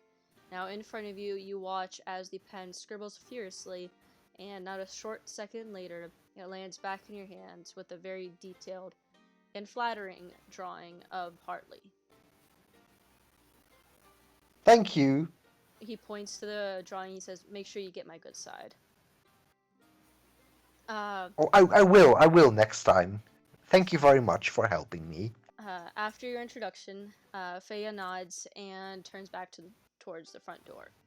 Right. So before you go, I was instructed to give you this. This map was forged by the ancient high elves that currently rule our courts. As you complete your tasks, the map will change. Any damage you do, any rebellion camps you destroy, it will appear here. So take note. She holds out a map of the state. The map itself is worn, but the mountains, the forests, and the castle stand tall as they reflect off the map. The margins of the map are filled with indescribable ink. Those of you who speak Jotun, also known as the language of the giants, recognize the lettering as notes to various rebellion clans located across the map. If you look close enough, you can make out the seas on the map as they splash on the shorelines of the state. Almost invisible to the naked eye, sitting right in the middle of what would be the ocean that divides the continents, is a sea creature that is swimming back and forth. When you look at it, it turns and blinks up at you before disappearing into the water.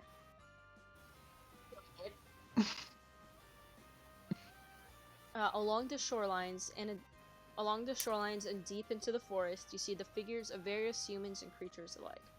Adventurers, you have now unlocked the map of Unseen Lands. This map gives the party +2 on survival and knowledge checks when prompted by the party.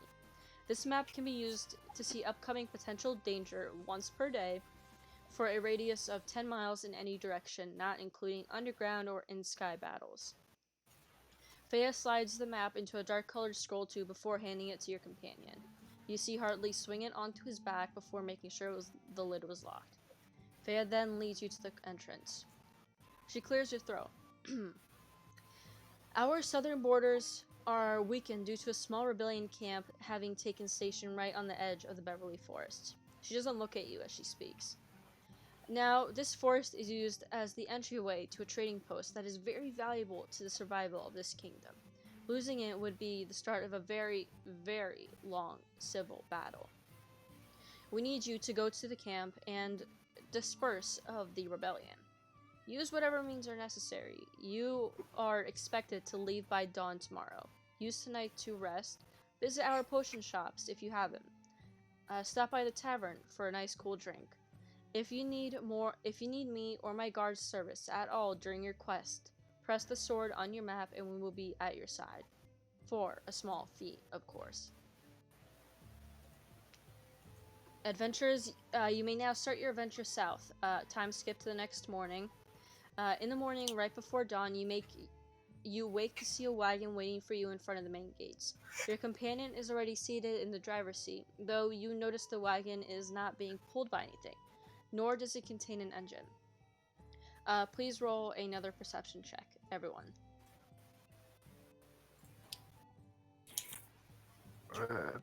That one. Oh my goodness. 20. 7. 5. 16. I don't know if you know this, Nicole, but the thing is, you don't. You shouldn't roll the 1. That's basically the idea. Yeah, the ones Yeah, aren't that's- helping. Ari's so distracted by everything that she's not perceptive at all. Distracted by the shiny. Yeah. There could be like a super important thing, but if there's like a pretty flower, like puppy, then it's done. She's done. She can't see it. Okay. I roll a 2. Okay. Oh wait, an 8. I can't look. It was an 8. Okay, not a Okay. 2, an 8. All I right. don't know if you know this, Yaren, but you shouldn't roll an 8. It's better than a 1. Fair point. Okay, so, players, as you step through the kingdom gates, your companion, Hartley, hands you a flask. A flask. Engraved in the metal is a mystical eye that blinks up at you. Your companion nods, motioning to the wagon. You must drink this, Hartley says. Why? I refuse. He rolls his eyes. He smiles and he goes, I would too, but we cannot we cannot leave the grounds of the kingdom unless you drink this. And to show my good faith, he takes the flask and he takes a swig of it before handing it out. Okay. Dasani will take a drink, I guess. Does everyone take a drink? I'll take a little sip, and before taking a bigger sip, because I don't want to be poisoned. I'll nervously drink it. If Dasani drank it, I definitely drink it. Okay. I drink more of it. Okay, so, players, as you hand each other the flask, and as you look back towards the wagon, you, out of nowhere, you now see a winged horse with a skeletal body. Thestrials are horses who have a face similar to a reptile, and has wide, leathery wings that resemble a bat's. And yes, I did 100% steal this from Harry Potter. I was gonna say. What's up, JK? I was like, wow, are Rowling? they actually in D&D? Wow. I couldn't think of another animal, and it fit. Okay. These animals were once seen flying and galloping with their packs throughout the forest that surrounded the kingdom. Long before man, they were the majority population that called the Nightingale state home. However, they now serve as the loyal domesticated animals that are often seen working the fields at night. As soon as you board your carriage, you are transported out of the kingdom and are seemingly already at your destination. How? I don't know. Magic probably. When you arrive to the forest entrance, you see a grand opening decorated with flowers, vines, and branches. Floating through the forest, sparkling and shimmering, are what you recognize as fairies. Beyond that, you can make out mystical animals of all kinds flourishing in their homes. What do you do? I go over and introduce myself to the first fairy I find. As you approach the fairies, they all scatter.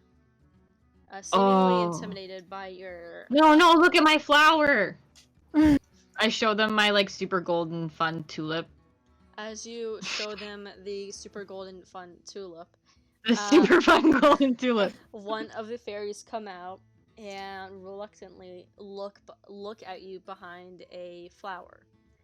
After a moment, their smiles light up, and soon you are surrounded by fairies. Because you have chosen to approach the fairies, you now get a +1 to all of your nature checks for the rest of the episode. Nice. I'm like the only non-druid, pretty much, so that's great. What are the other creatures?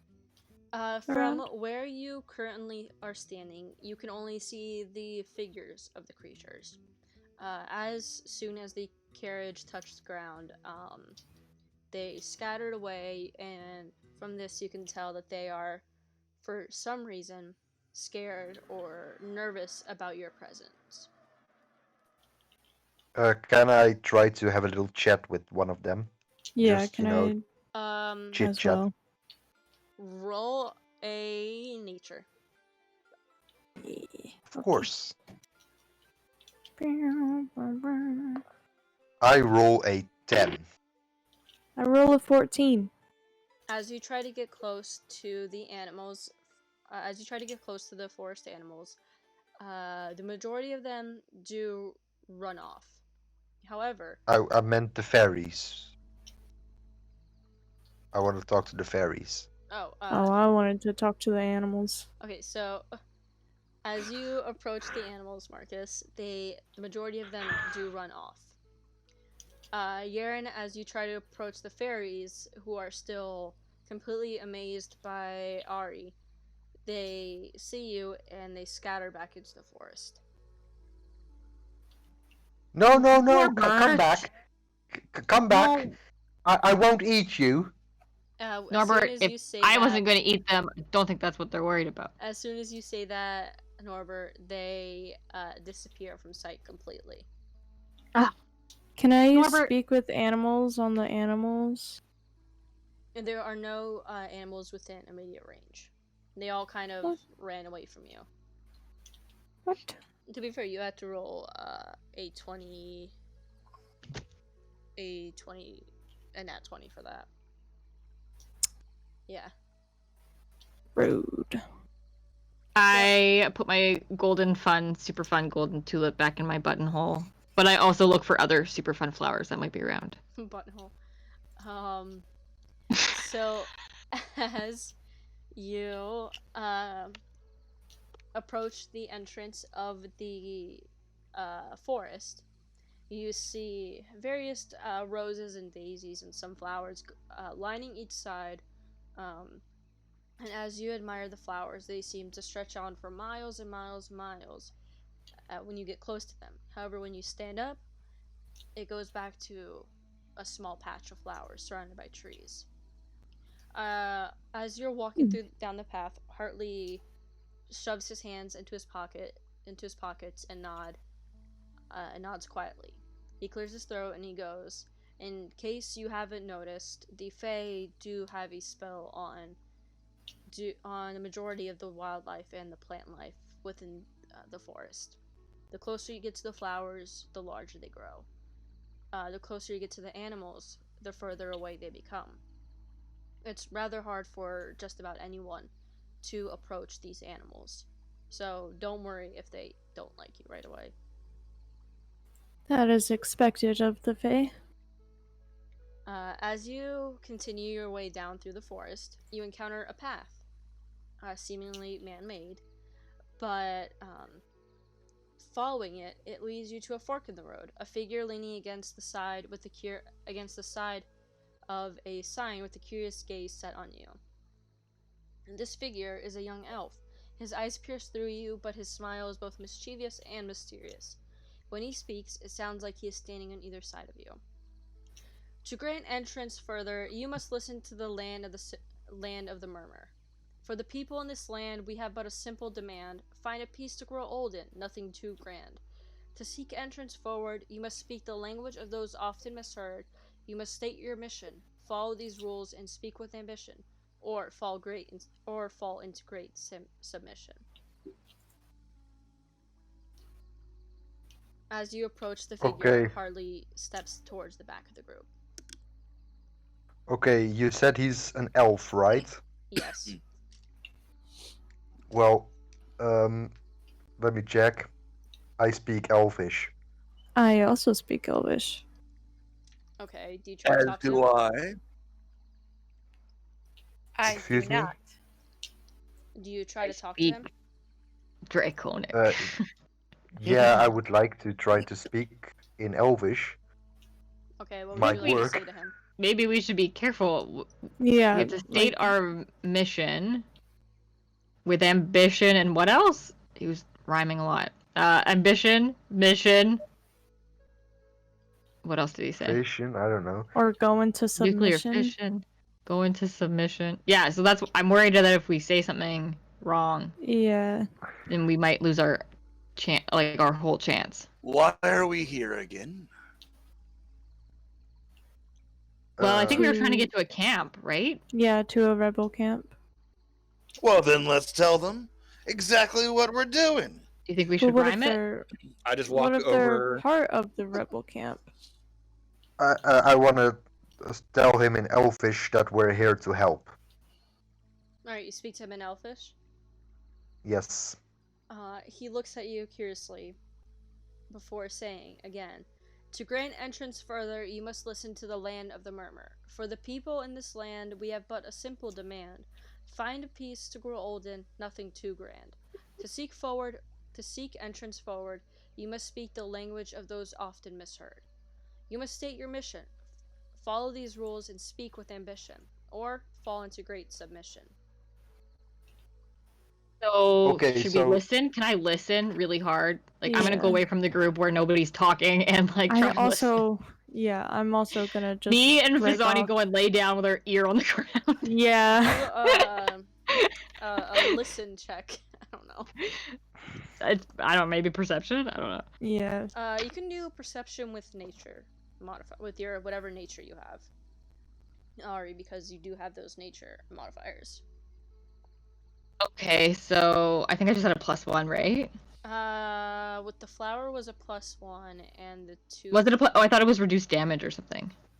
I don't know. Yeah, that was reduced. That's what I wrote down. Okay, yeah. So then I have +2. Okay, so I got a 16. As Okay. you, Marcus, what did you get? I have not rolled yet. I'm trying to see if I have nature. I have +2. Okay. 15? As you guys put your ears to the ground, I listen better. as you put your ears to the ground, you hear almost like an echoing. You can hear, if you listen close enough, you can hear the sound of thumping. What you would, with your roll, and with you being a druid, you can easily make out that these are the sounds of animals running around further away. You can also hear the faint singing of fairies and the faint chirping of birds. Does anybody speak like Fae? I don't know if that's is that a language? Fae? I don't think that's a thing. Not in this I world. don't. Or is just Elvish just the language of Elvish. Fae? Wait, someone has to speak with animals, right? Yeah, I have. There are no Should we use- immediate animals within the vicinity. But like, you can't use that to like speak like an animal. You can if you It says you gain the ability to Obvi- comprehend and verbally communicate with beasts for the duration. But maybe it sounds like that's not what it is. Yeah. You can use it for that if Well, you want. it's Go for it. worth a try, I think. Yeah, if you want to use it, go for it. I'm not gonna say no. Ari begins making very strange bird calls. Roll for In an a attempt bird call. To check. Is that what, like performance? Yeah. Or do you just put like a performance. D20? Okay. D20 performance. I haven't done performance yet. That's a 14. As you try to make bird calls, you see a few birds land in. You see a few birds land in treetops nearby, looking at you curiously, but quickly losing entrance and flying away. Oh, no, wait.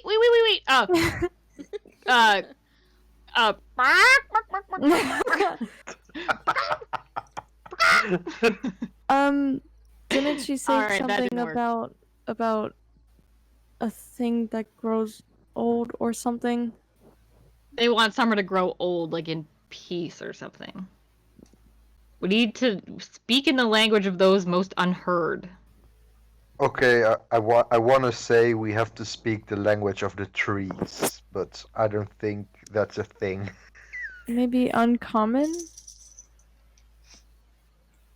I mean, like, trees are old, often misheard.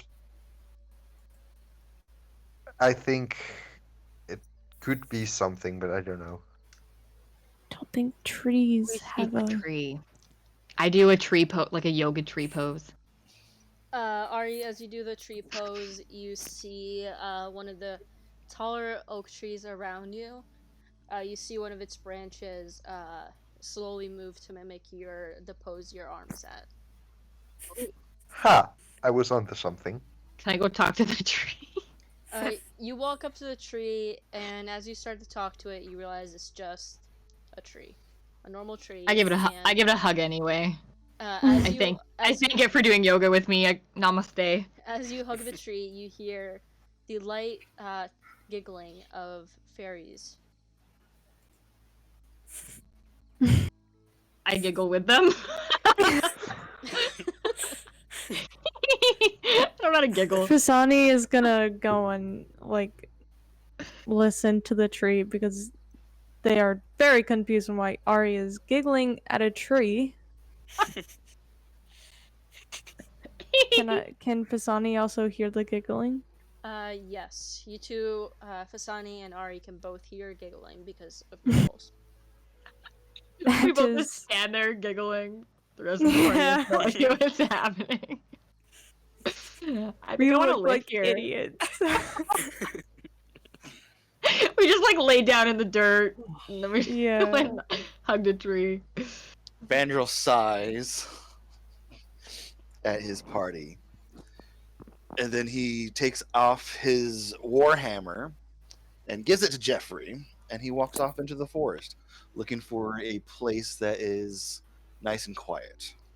Vanril, as you walk off into the forest, within a blink of an eye, you see the same path in front of you, and you are back with your group. All right. Seems like walking off is not the best idea. Hartley speaks up from his spot next to the young elf at the sign.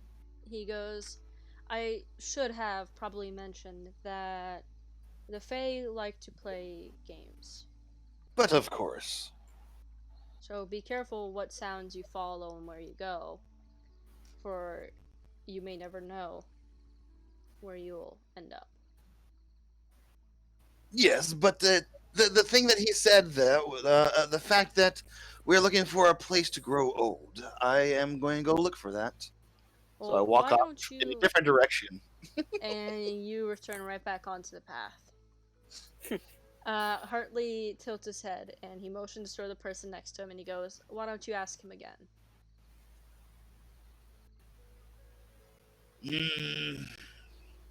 I walk up to the little elf. Or, I mean, I guess he wouldn't be little. Not He's a young necessarily. elf. Yeah, you're not Ivan. He's probably like 5'8". I walk up to said elf. Average sized elf.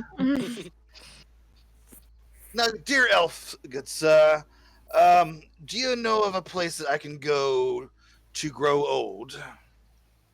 He looks at you and without skipping a beat, he goes, "To grant entrance further, you must listen to the land of the murmur. For the people in this land, we have but a simple demand.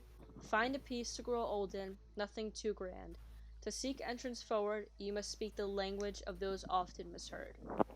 You must state your mission, follow these rules, and speak with ambition, or fall into great submission." Okay, can I try to persuade him to give us a hint? He's not gonna. If you It sounds want, but go for it. I'm not gonna say no to that. yeah. Okay, so I'm gonna try to persuade him. Of course, in Elvish. And we listen to it because- again. You owe us a gold piece. 11. Nope. As you try to persuade this young elf, he looks at you and goes, "To grant entrance further, you must listen to the land of the murmur. Okay, that didn't work. For the people in this land, we have but a simple demand. Find the peace to grow old in, nothing too grand. To seek entrance forward, you must speak the language of those often misheard. You must state your mission, follow these rules, and speak with ambition, or fall into great submission." To grow old in. Are we looking for something to grow old in for the Fae? I don't know if that's for us or if he's just talking about himself, though. I Maybe. I want to look at the elf and point at my beard. I am already old. Can I continue? To grant entrance further, you must Stop listen to the land talking of to Night. him. For the people Okay, of this Sandra, land, we we have but a we get simple it. demand.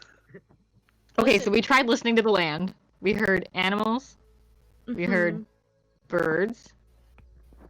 Did we hear Okay. fairies? I think we heard fairies. We heard the Fae giggling.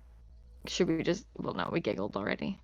It was fun, but I feel like it I didn't do a didn't lot. Can we I see if we didn't can cast giggle? speak with animals. I guess I could do that and You see could still if try that, yeah. Yeah, I'm gonna press Fasani's gonna press her ear there. Jesus. Their ear to the ground and cast speak with animals. Okay. For moral support, I also go back on the ground and put my ear on the dirt. Thank you. Give you a thumbs up. Now, what does that spell do? You gain the ability to comprehend and verbally communicate with beasts for the duration. The knowledge and awareness of many beasts is limited by their intelligence, but at minimum, beasts can give you information about nearby locations and monsters. With your ear pressed to the ground, you can make out the quiet, sing-song voices of the fays nearby.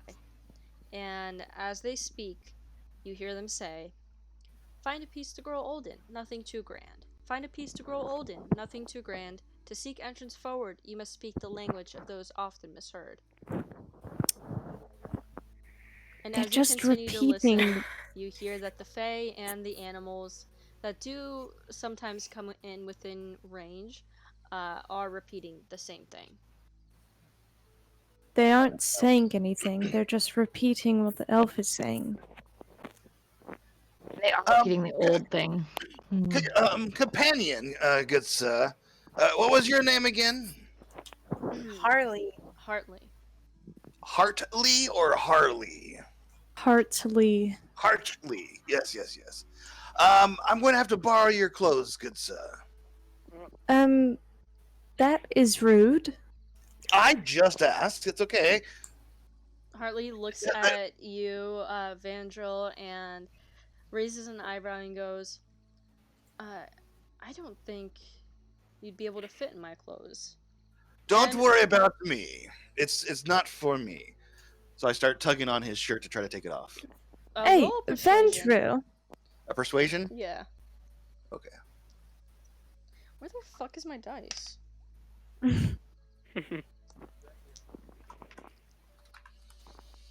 19.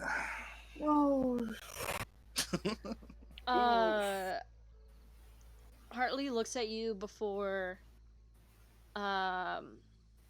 taking his vest off and handing it to you. Thank you, good sir. I walk over to the little elf and I drape him in it. Hartley rolls his eyes and the elf goes, "To grant entrance further, you must listen to the land of Night. For the people in this land, we have but a simple demand. Find a piece to grow old in, nothing too grand. To seek This is a entrance piece to forward, grow old in. You are welcome. You Are must speak there- the language of those are there often any- misheard." Are there any flowers like around us? Can I? Yes. Okay, can I? There are little white lilies and daisies. Okay, Fasani is gonna go and pick a white lily. As you pick the flower, you hear a quiet scream coming from the flower. Wow. Fuck! And when you look back down at your hand where the flower once was, you see it is back in the ground. And floating above the flower is a very angry looking fae. Oh, I'm sorry. Did I hurt you? I can heal you. As you try to get closer to the fae, you realize you are now entrapped in a sort of bubble surrounding the trail. You can no longer step foot off of the trail. Serves Well, you way to go, right. Fasani. Oh no. Hartley starts chuckling to himself, and he picks his vest back up, and as he puts it on, he goes, "I told you those fays like to play tricks on humans. But with that, they are very sensitive. One does not walk into a fae's land and ruin its home." That's fair. Yes, that is fair. But no, so I just gave this gentleman your vest. It said it was something to grow old in, and obviously this is a piece to grow old in. So Can we next, all just sit on the ground and meditate? I'm maybe? sorry I can't hear you in your bubble. I'm serious. Well, I think we're. Shut the fuck I up. think. Are we all in a bubble? No. Everyone is on the bubble. You Oh, need we're to all in move a bubble right now? along. Yeah. You can no longer leave Yeah. the path. It's Yeah. not Go like we were about going 10 to be feet. They able put to up. They put up the baby gate. We can't go down. You Well, can go about 10 feet back towards where you came from, but as you try to leave the forest, you you kind of knock into like a invisible wall. Okay, well, Okay, we weren't yeah. able to leave this location anyway, so can we all just sit on the ground and meditate, maybe? you can do that. You have already done enough. You have already done enough. All right. All you have done is talk to the elf and made him repeat what he said 75 Incorrect. times. I've only talked to him once. Thank you. Now, Mr. Elfgoods, And then you we are here angered. to go into the camp. We are here to help. So you said to make your statement nice and true. I have done so forthwith. To grant entrance further, you must listen to the land of the murmur. For the people Oh on my this land, goodness. we have but a How simple many times demand. is it going to be repeated? To find peace to grow old in, nothing too grand. To seek entrance forward, you must speak the language of those often misheard. You must state your mission, follow these rules, and speak with ambition, or fall into great submission. I shall fall into great submission. This is the only other thing I can do. I lay down. Hartley raises his hand slightly and he goes, I can help if you'd want me to. Yes, Okay. please. Can I kick the elf in the shins first? Norbert, you try to kick the elf in the shins and you take 5 damage. Dang it. The elf doesn't like that. So as Hartley raises his hand and offers help, he motions back towards the elf and he goes, well, the last sentence he said was, you must state your mission and follow these rules and speak with ambition, right? I just did, yes. I said we are going to the camp. Well, yes, but that's only half of it, right? Follow these rules I and did it speak very- with ambition. I spoke it very ambitiously. But you didn't follow the rules, did you? Did we just need to like say his thing back to him? Well, he did say to seek entrance forward, you must speak the language of those often misheard. And who are the most misheard? I don't know. If anyone wants to roll a history, I have +2. go for it. Well, I'm a professor of history, so I'm gonna roll I guess. for history. I got a 6. +2. I have I I got got a a 7. 14. a +3 on history. Whoever wants to Decent. roll Roll! history can roll history. Besides Marcus. I you rolled just- I've got a- Sunny roll. I've got a 14. I got. I got not super good, but I did get better than Fasani, so Okay. I got I 12. got a 7. Okay. Vandro, Lucky, did you guys want to roll? You got a 7? I did. I got a 14. Okay. Lucky, you would know, as a tiefling, you would know that, growing up, or you would remember that when you were growing up, you remember a nursery rhyme. And while you don't remember the exact rhyme, you do remember hearing, the words, the language of, you remember hearing the following phrase, which was often matched with the term fae. So you remember hearing language of those often misheard. And now you can relate, you know that fae and misheard are used go in hand. Okay. I also have a 14, so I know that as well, right? Yes. Okay. So what languages does everybody I don't Speak. speak Fey. I speak I Druidic, speak. Elvish, so and it's- Giant. It's I Sylvan. speak I I speak speak Sylvan. Okay. Then Common, I think you should try. Draconic, Druidic, Elvish, and Gnomish. Hartley speaks up again, and he goes, "You guys, I don't think it's that intense. I think we just have to listen." But we have already. He goes back to the Several elf times. and he asks him to repeat himself, and the elf goes, "To grant entrance further, you must listen to the land of the murmur. For the people in this land, we have but a simple demand.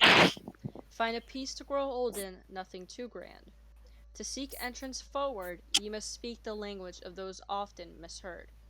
You must state your mission, follow these rules, and speak with ambition, or fall into great submission." I'm submitting. Yeah, I don't know. I can't think of anything else. Like other than Yep. maybe speaking Sylvan, I don't know what else. Hartley motions to Norbert and Lucky, and he goes, "Well, you said that there was that kid's tale, right? With the fairy and them being misheard. That surely that has something to do with it. And when Yes, so we have Fasani to and speak Ari had their Sylvan. ears to the ground, they heard the Fae saying the same poem back. So, I mean, But like I said, should we just try saying it back? I guess that's an option. We could. Okay, hold on. We gotta remember We it can word for just word, even keep though we've heard it like trying 10 to times now. listen. Oh, don't worry. I can figure this out. We Elfkin, can just can you keep repeat trying yourself listening one to more? other stuff. I'm not gonna ask you guys to like repeat it back word for word. If you just want to repeat back what he says, you can just say you want to repeat back. Okay, yes. He that, repeats please. back what he said. The elf looks at you. With ambition! The young elf looks at you, and he pauses for a second. He smiles, and then he goes, "To seek entrance forward, you must speak the language of those often misheard. You must speak state in your mission. Sylvan. Follow these rules and speak with ambition, or fall into great submission." I don't know. All right, Jeffrey, you and I, let's come over here. Ari's trying to stay positive, but she's like getting frustrated. Hey, I tried Can we kicking just him and it listen didn't work. to different like objects and plants that are around us? Because we listened to the tree and we listened to the ground, and there was Faye Well, talking. So maybe eventually they'll say something different. Hartley steps forward again, and he goes, "Well, what did what the Fae were saying and the elf have in common? They were saying the same thing, correct? Yes. And what's the common variable throughout the poem? It rhymes, correct? Yes. So we have Surely to that has speak something in to do with it. rhyme? I said that at the beginning. I hope it's not that. It's worth a shot. Okay, so I walk up to the elf and go, "Boo, boo, boo, let us through." The Elvin looks at you, Norbert, and he goes, "To grant entrance further, you must listen to the land of the murmur." Fuck. We're all here to be a champ. We're trying to go to camp. Yay! He pauses and he looks at you, Ari, before tilting his head to the other side, and his smirk starts to grow.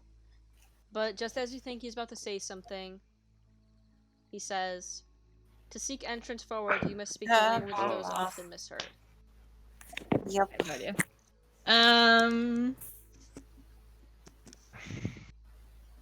Hartley, may we come back another time?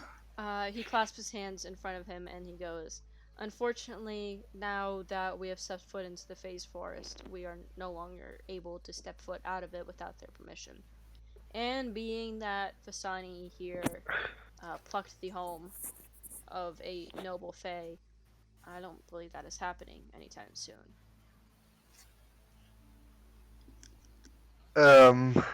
I go up to the elf again and go, shirt, shirt, shirt, let us through, or you're gonna get hurt. I'm telling you. As you say that, Norbert, you feel a gust of wind push you back, and you fall on your backside, and you take 1 damage. Ooh. You can't be that aggressive. I'm trying. Be aggressive. Be Be aggressive. aggressive. Ari has resorted to just being a cheerleader in the background. Ari, as you Trying start, to stay positive, like, really hard. Ari, as you start cheering and singing, you hear the Fae behind you stop their chanting of the same poem that the Wait, young they like to party! You hear them stop chanting for a minute. You hear them giggle before going back to chanting. I set up a little fairy tea party. Just because I don't know what else I want to do. So that's what I'm doing in the background. I'm slurping from a very tiny cup. Do any of the druids want to try their hand at any nature checks? Sure, why sure. not? And because we've been on this part for a lot longer than I thought we were gonna be at, why don't you Well, combine sorry. why don't you guys do a d20 roll and combine your nature, your natures and your persuasion modifiers together. So, Persuasion? roll a d20, and in my case, add 3 and 4 to it. Yes, so roll a d20 and say Okay. you get a 10, and you have a modifier for nature of 5, you add that and the whatever modifier you have for persuasion. So now I have to do. Okay, I've got a 14. 8 plus 4 makes help 12. 12. 12. Alright, Thank you as very well, much. please. Plus What am I rolling, 3 Anissa? makes 17. I'm not a 15. druid, though. You as well, because you are doing a tea party. Okay. So I've got a 17 combined. Okay, Marcus? I don't know if I would even bother telling you mine. So bad. I got 14. Lucky? Lucky is not a druid. Oh, my bad, I was looking at the thing. Mm-hmm. Yeah, I got a 10. Oh boy, you guys. 17 is a pretty good roll. Coming from the most aggressive character in the party. So Norbert, as you take a seat on an overturned log, you see a chipmunk run up to you, and it sits back on its hind legs and looks up at you. And when you look back at it, you see its mouth is closed, but you can hear its voice repeating in your head. It goes, the Fae are mischievous creatures. They love songs and poems. If you seek entrance into the forest, speak the language of those often misheard.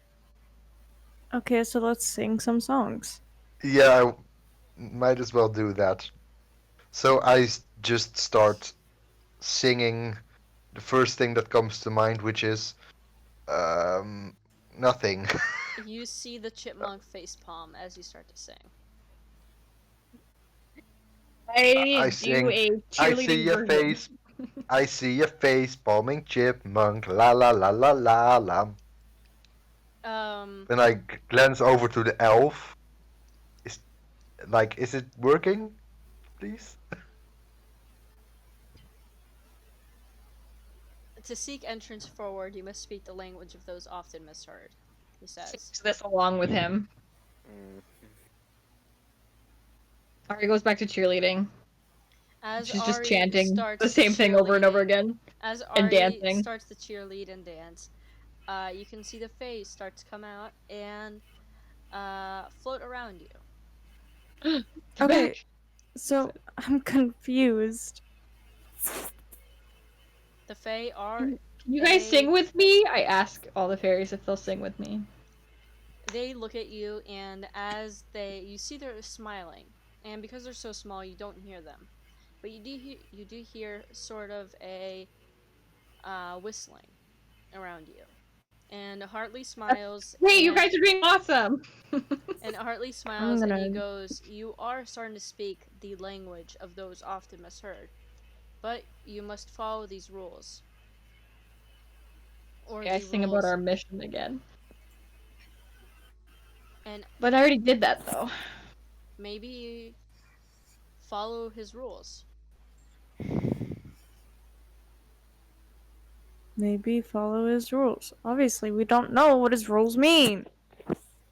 It sounds like. Can everyone roll a d20? Okay. Of course I can. 18. Okay. Okay. 16. I don't think I've 10, gotten above a 12. flipping 12 the entire time. 2.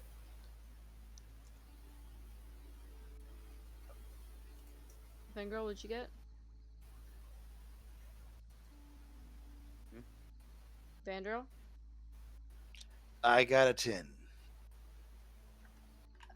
Okay. I was hoping somebody would roll a 20.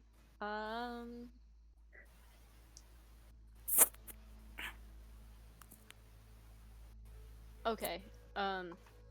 Hartley sits Speak on with the... ambition. Go ahead. I'm just going over it again. So speak with ambition, something about peace and old. Speak with the language of those often misheard. Listen to the land of the murmurs. Let's all just sit and. I don't know. Jasani's just gonna sit and start, like, humming. 'Cause she's annoyed. Hartley sits Jesus. in the middle of the path and he clasps his hands in front of him. And then he goes, "Well, the land of the murmur, if we haven't caught on yet, is the Fae. Correct? Because we can't hear them. Yes. And the Fae seem to really like songs and poems, and the common variable between songs and poems are rhymes. As the young elven person here has been doing, rhyming every other sentence, every sentence. And he is saying We to tried follow these rhyming. rules. Yes, but have we tried to rhyme our mission and what we search for? Yes. Yeah, I already did. Maybe we should try again. Maybe it wasn't specific. And maybe it should be from not... He looks at Vandrel and Norbert and he goes, maybe the quieter members of the party should try. Okay. Just We need to whisper it at him. Yeah, Tila, maybe you haven't had too much interaction with them yet. Maybe they would be more likely to listen to you. Okay. So I have to rhyme our mission? yes. Mm-hmm. Hartley nods and leans back on his hands and he goes, "I'd assume maybe a sentence or two would work just to get the point across, but keeping the rhymes as noticeable as his were." Okay.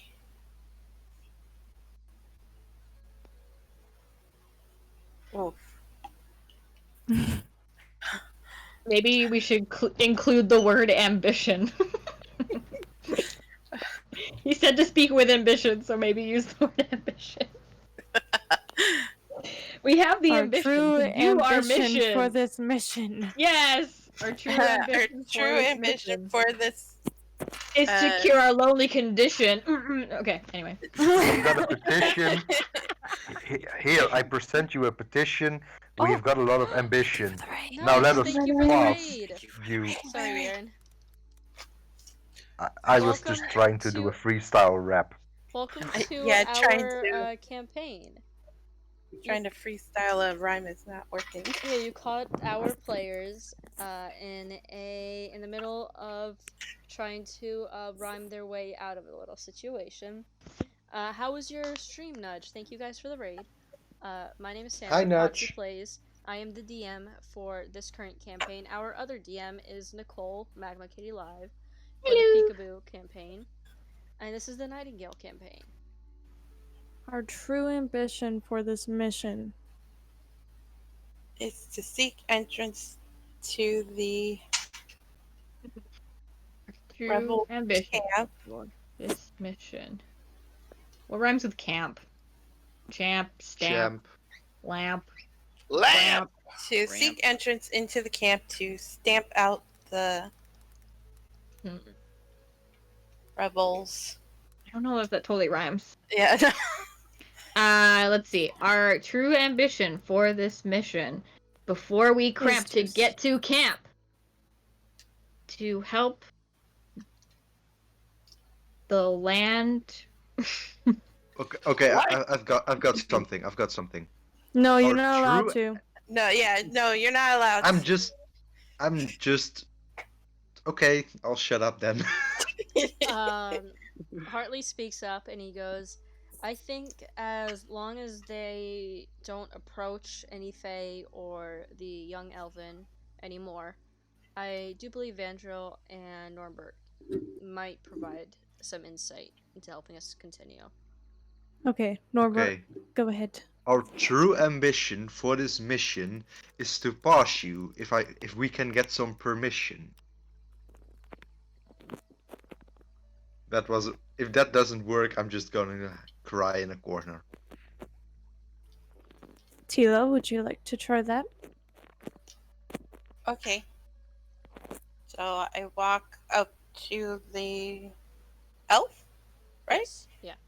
And I say, our true ambition on this mission is to seek permission. Is to get past you if we can get permission. It's to pass you if we can get permission. If your mission is to seek permission to continue on to the path. Fuck, I'm really bad at rhyming on the spot. Hold on. Yeah, me too. Looks like we all are. If your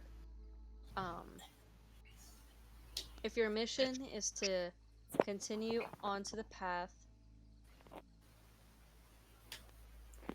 Fuck. Wait, can you repeat that?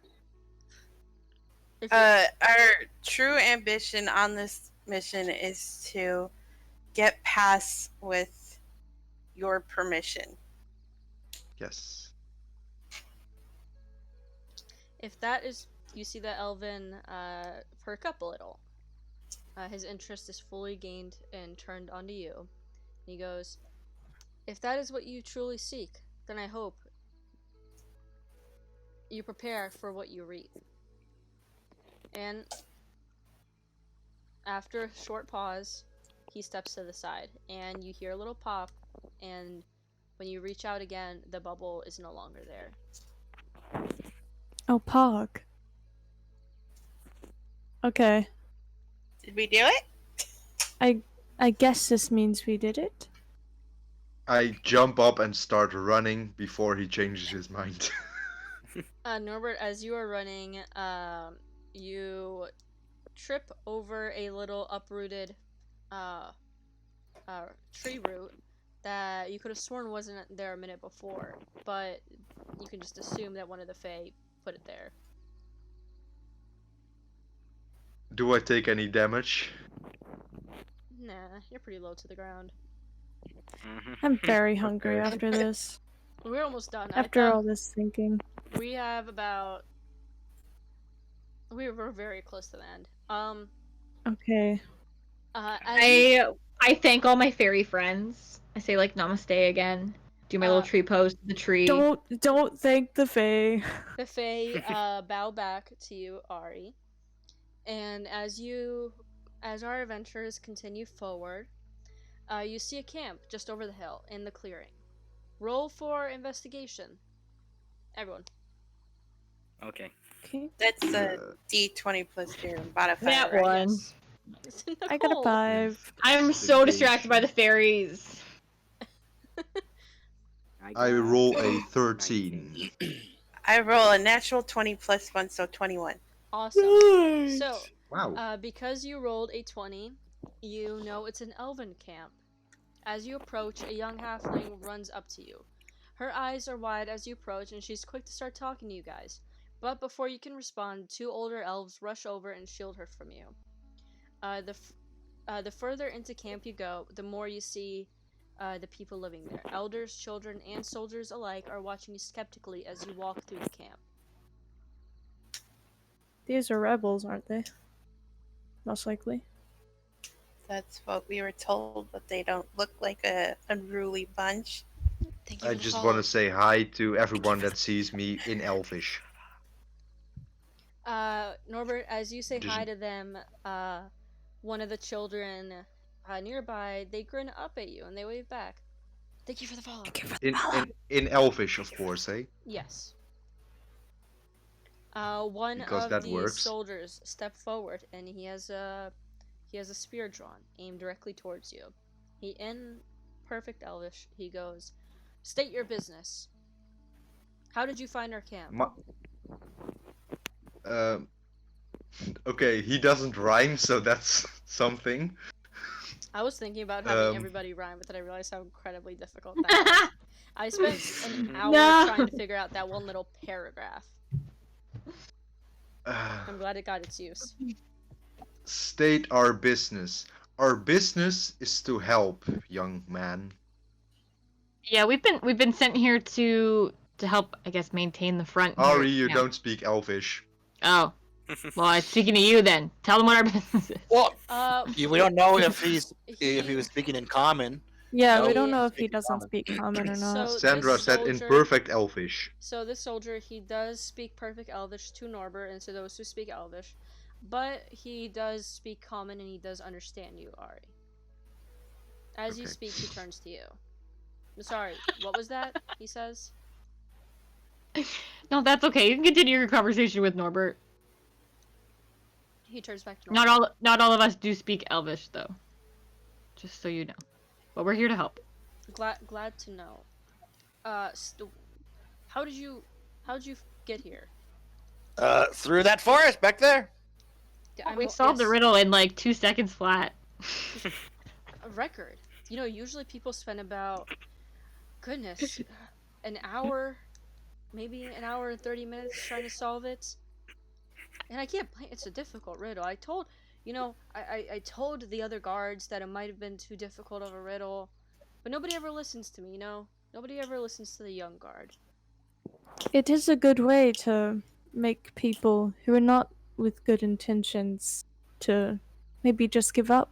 So No, even if That we is- give up, we were still there.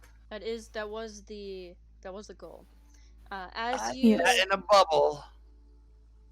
his eyes light up. Oh, the Fae have trapped you in a bubble. And he goes, Yes. and then he tilts his head. He goes, "That's odd. They usually do that for the travelers who take a really long time to solve the riddle." Oh, goody. I mean, I Yeah, may have maybe the Fae were exaggerated our confused. success.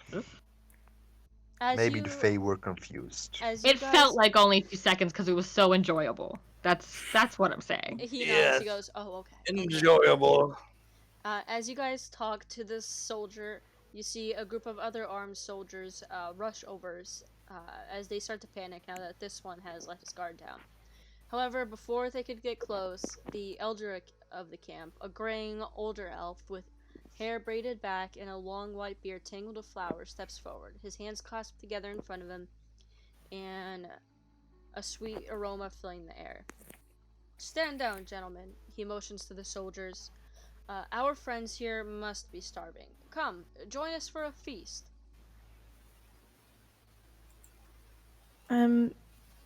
He motions Okay. he motions to his village behind him. He goes, "We are a welcoming folk here. But, however, we do ask you to leave your weapons at the entrance." Fusani removes her weapons that he can see and just plants them on the ground and is like, "Okay, here you are." Well, Jeffrey already has my my war axe, or sorry, war hammer. So I don't see anything else. Do you want me to leave my little hand axes as well? I got two of them. Before any of you could step foot into the village, the elder elf waves his hand, and whatever weapons you had left on your person are now floating in the air around you before dropping to the ground. Unfortunately, that cannot happen with my two weapons. Uh, they fall to the ground. They cannot be disarmed from myself. They fall to the ground. They cannot. They I'm fall to sorry. the ground. That's DM part of rules. the DM weapon rules, bond itself. As you try to DM step rules. foot into the village, your feet become heavy like lead and sink into the ground. The I cannot elf, be disarmed unless I am incapacitated, so you better knock me the fuck out if you want me to be disarmed. the elf shrugs and goes, "Leave the human by the door." Should've Yes. listened to them. Okay. Vandrel, just leave your weapons I here. was Maybe doing just leave. that. Yeah, That's just what I was doing. I was leave giving them here. to Jeffrey here, but now I'm supposed to not even come into this place. I mean, Maybe just apologize. We're all really hungry. Hartley leans down, he nods, he goes, "I think apologizing would be best." I will not apologize for being who I am. Just apologize, or you shall not eat.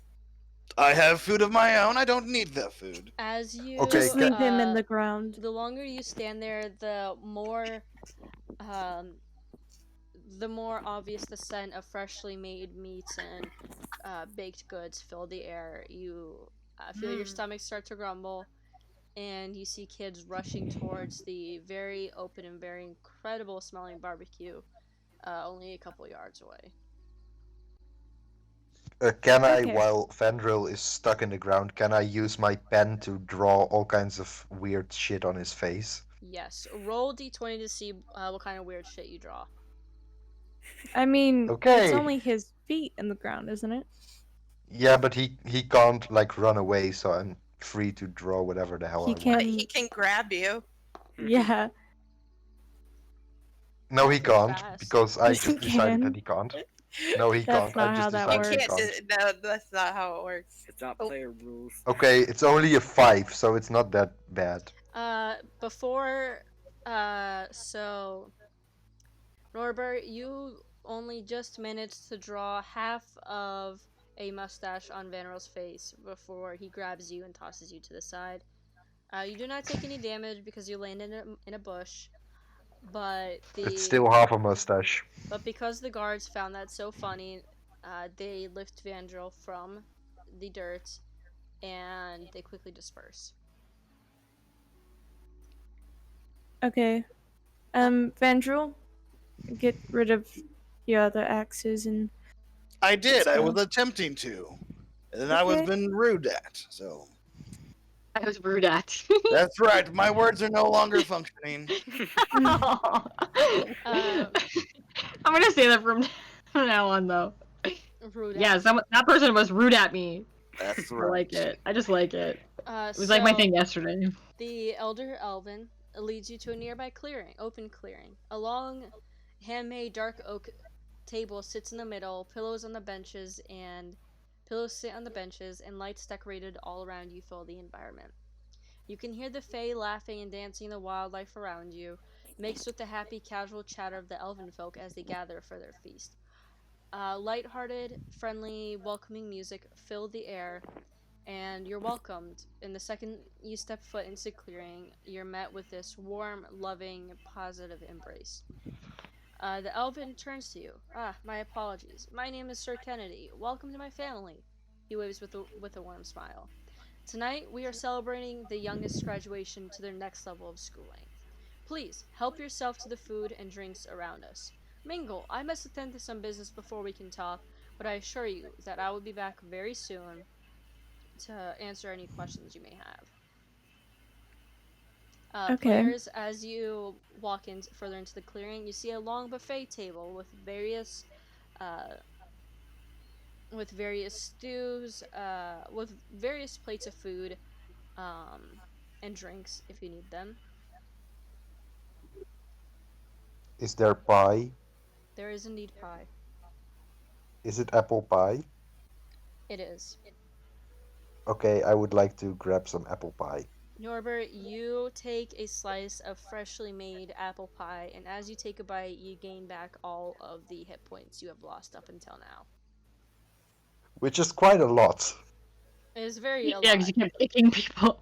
Could I Um, also have a piece of pie?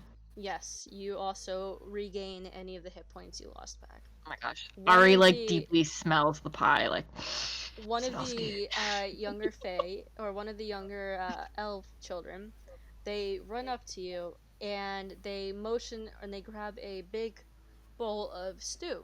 And they grin up at you, and in common, they say, "A lot of this food helps us with school and on the gym. If you need help with anything, well, grab a big old bowl and have fun." And they run away. That's nice of them. On the table, you see a big pot of vegan venison stew. You see next to it, you see blubber baked barnacle beans. You see a plate of fish and chips next to it. On the other side, you see bread pudding with extra sharp dire goat cheese. With, of course, it comes with a side of grilled onions and carrots. An elven favorite. At the very end, you see spicy jambalaya with crispy eel skin strips sprinkled on top. And you see a sauteed partridge in a black raspberry reduction sauce, and it comes with a side of grilled jalapenos. And like the young Elvin said, if you, depending on what food you take or you decide to eat, it will give you a modifier. Sani is gonna take a little bit of everything. I was You I can was only just gonna take say, one can we bowl take a of. little bowl? You can only have one of. Okay, they're like Yeah. preset bowls kind of thing. Yeah. It's COVID. Okay. Come on. We can't spread. Can germs. I? That's true. The buffet table's closed. Yeah. Can I take some of the spicy one, whatever the spicy pepper one was? The I think you said it. the sautéed partridge in a black raspberry reduction sauce. I thought you mentioned jalapenos, so whatever had the jalapenos. Well, there's the one with jalapenos, and then there's a spicy jambalaya. Oh, spicy jambalaya. So Big old Ari, bowl of jambalaya. as you take a bite of the spicy jambalaya, you taste the crispy eel skins on top, and as you take a bite, you feel the heat. You feel its spiciness starting to rise in. However, you now have a +1 modifier to your Arcana for the remainder of, for the next.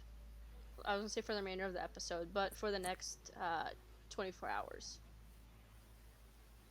Versani's gonna I feel take magical. whatever was vegan. The vegan vengeance stew. Yeah. Fasani, you now have a +2 strength on your. You have a +2 strength modifier for the next 24 hours.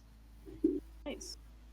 I would like to ask one of the elves which dish they recommend. They look at you and they point to the sauteed partridge in a black raspberry reduction sauce. That's the one I'm getting. You now have a +2 in history for the next 24 hours. Hell yeah. Lucky, Vandril, Tila, any food for you guys? And there is also food to the side that also do have modifiers. Okay. Vandrel is not partaking in their food. I'll eat what Asani had. The vegan vengeance stew. Yes. You have a +2 strength. Hartley walks up to you guys and he reaches for the blubber baked barnacle beans, and he now has a +3 to his wisdom. As you guys walk further down, you follow the line down, you walk to the drink area. Now there's apple juice and there's water, there's orange juice, but there's also, for the adults section, there are 2 large bowls of liquid. One is labeled as Goblin Grub, and the other is labeled as Silver Wisp. Would anyone like either? I will take the silver wisp. Silver I'll Wisp? take some goblin grub. What's the colors of the liquids? The liquids are both. The silver wisp is a cloudy silvery mist, and the goblin grub is a dark red cream.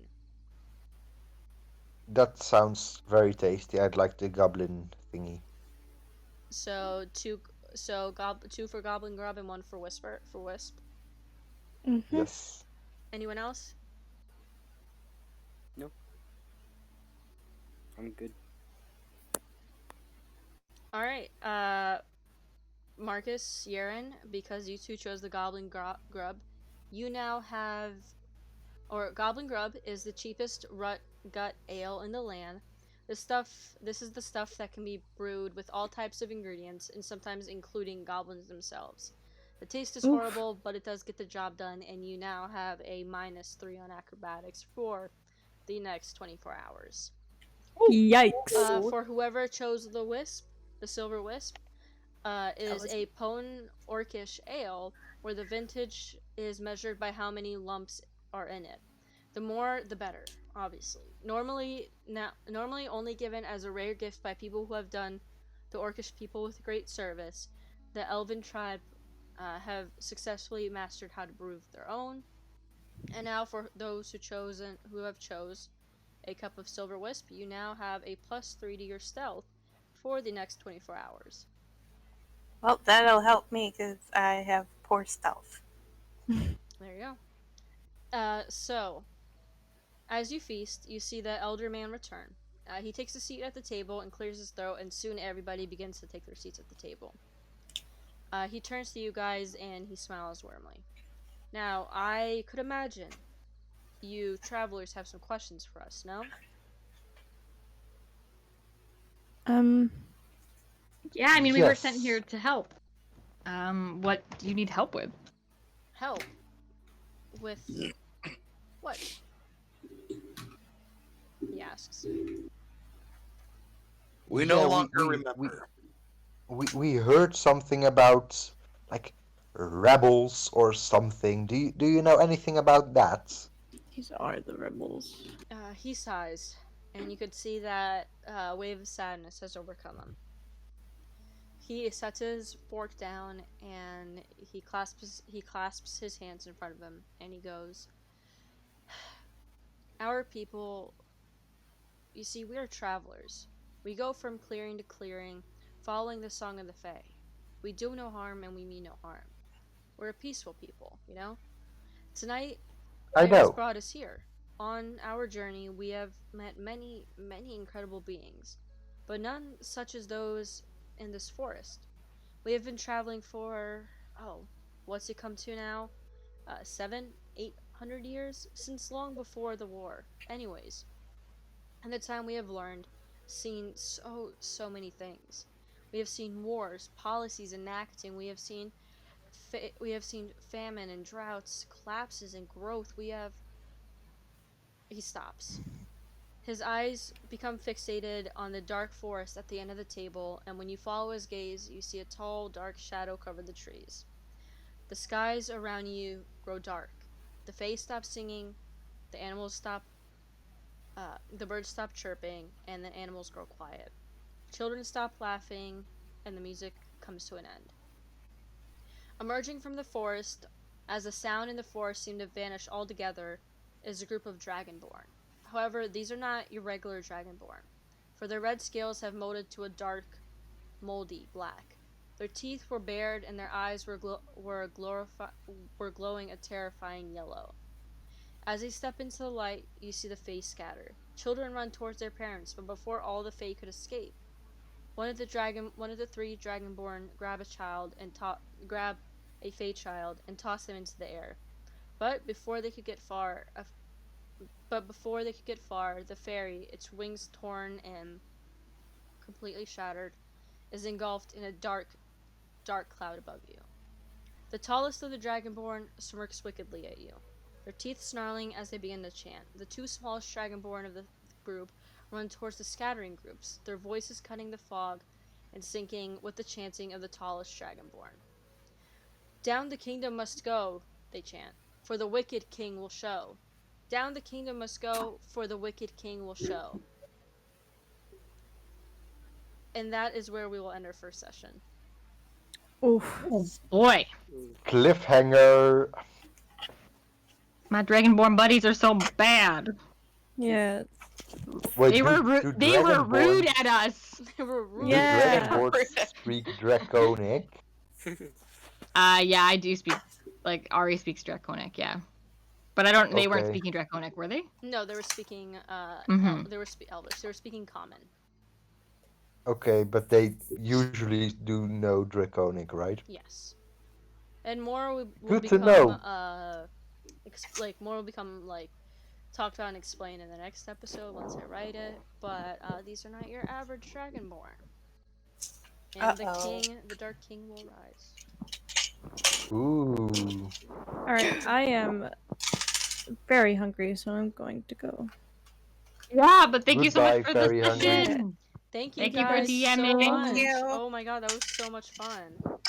Thank you It was everybody for very hanging fun. out with us, and welcome to Ken's Tavern for all of our new follows today. Yes, welcome. Thank you for the follow. Appreciate it. Thank you for Remember the to follows. Discord. Yes, join our Discord. We have a merch channel, a merch page. Nicole, you're better at this than I am. Aw, okay, we'll do it one more time, and that's it. And then it's you, and then you have to do it, and then Okay. it's all you. All right. Okay. Okay, thank you so much for watching today. Thank you for joining us at Ken's Tavern. It was so much fun, and I'm just glad there's another DM. Let's be real. But yeah, join our Discord. We do lots of like RP over on our Discord as well. There's gonna be a festival starting up in August. So if you're interested in, if you kind of like D&D, but you don't want to join a session, you can always create a character and do our like text RP. So we're going to be doing a festival in August as well. We do have a Twitter as well, so you can go and follow us there if you like. But otherwise, that's pretty much all we got to talk about today. Yeah. We could raid someone if we would like, or end it if we're all sort of tired and need to peace out anyway. I was thinking we could pick somebody at random from the D&D thing. And if anybody in the campaign who's here, if you have to dip out, totally fine. I am also very hungry. I'm gonna go get dinner as soon as we end. I think I found someone. If you guys don't have anyone that's on. I'm not I don't have on anybody Twitch that's on, so currently, yeah. so I have no idea. Who do we I'm got? fine. Two of these are. Okay, let's see this one.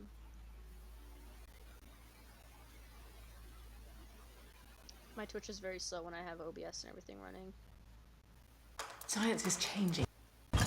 There is a chemical reaction that can release a powerful surge of energy. Underscore Power the that can Mark make Knight. things happen. M_the Mark Knight. I've shocked I can also set it. and everyone else. Okay, if you can do it, I just wasn't sure if you had it up. You have gravely misunderstood my Do you know who you were looking for? You're just extraordinary. Oh, I see them. Isn't it Cool. the most beautiful Thank you thing you've ever guys seen? again so much for hanging out. Nudge, thank you so much for the raid. Changed the world. And all the follows as well. Please, like Nicole said, Investigating please the join crater Discord. and walking around talking See you to next time. Hopefully next weekend. witnesses. Yeah, see you next time. Have a great day, everyone. And Bye, everybody. Bye bye bye bye. as you approach the